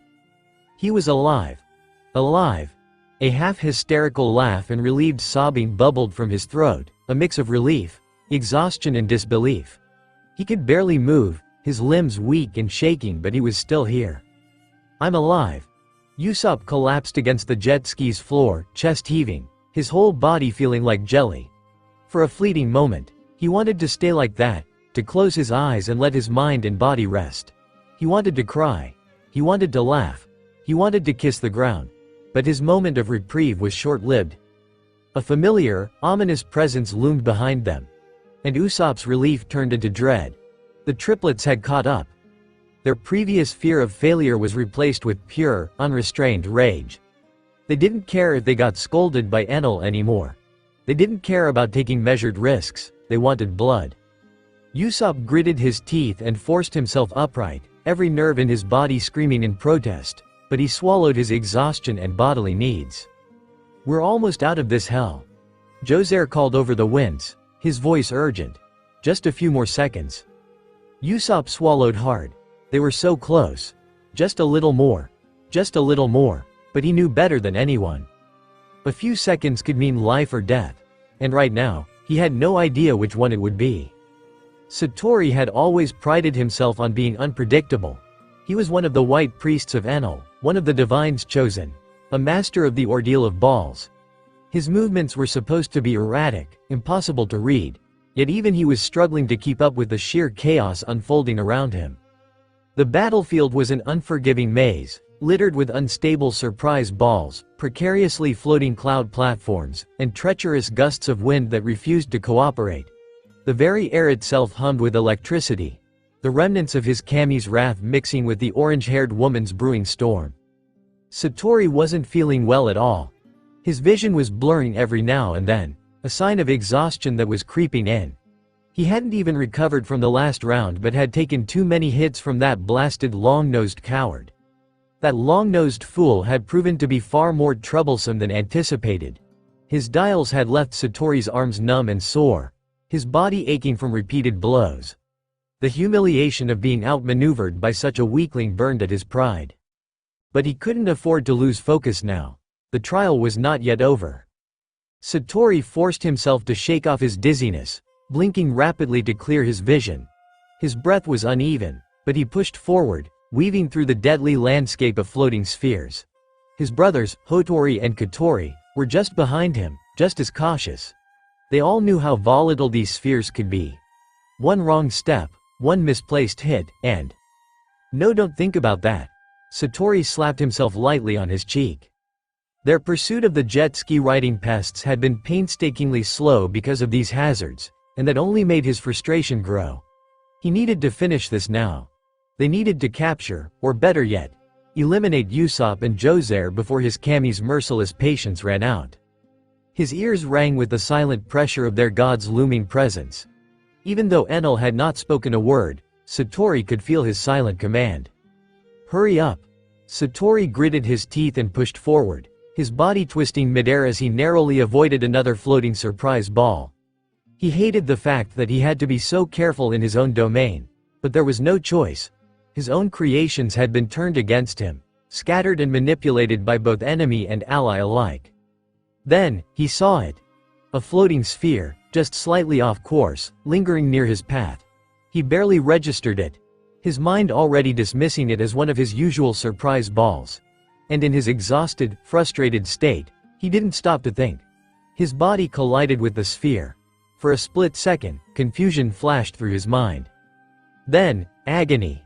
A blinding shock of electricity ripped through his body, white-hot and searing, far stronger than anything he had ever encountered in this trial.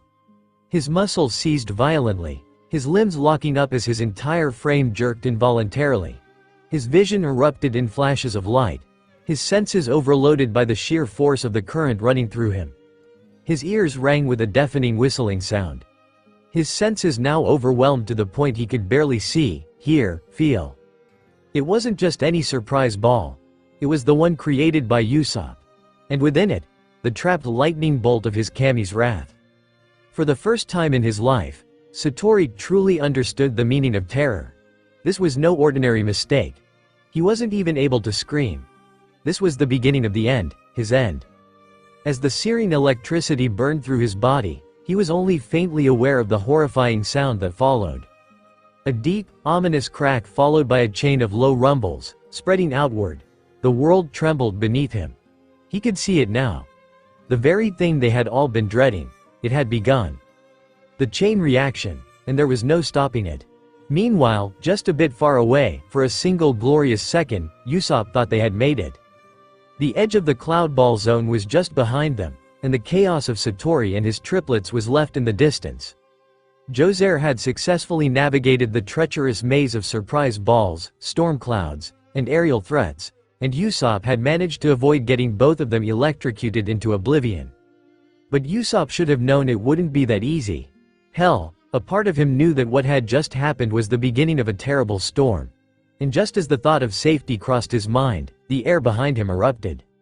First it was a harrowing crackle of lightning, only to be followed quickly by an explosion. The explosion was not just one, but an endless chain of concussive blasts, each feeding into the next, amplifying into something that was no longer just destruction but an unstoppable force of nature. It was as if the sky itself had cracked apart, unleashing all its fury in a single instant. And Usopp, poor Usopp, was right at the edge of it.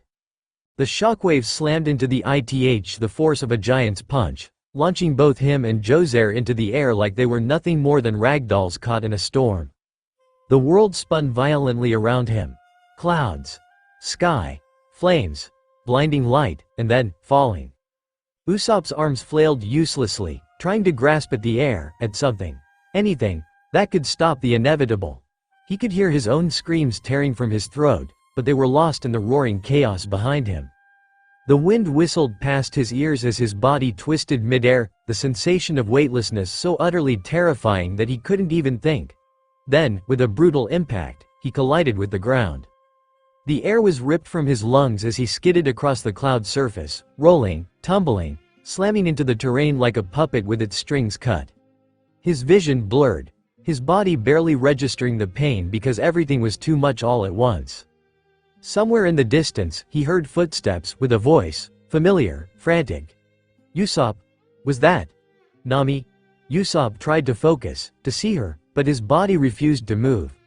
His limbs felt like they were made of lead, his eyelids impossibly heavy. Gonfal's metallic wings reflected the sunlight, hovering above him. Nami's face came into view, her expression panicked, but he could no longer understand her words. The edges of his vision darkened. His mind surrendered and everything faded to black.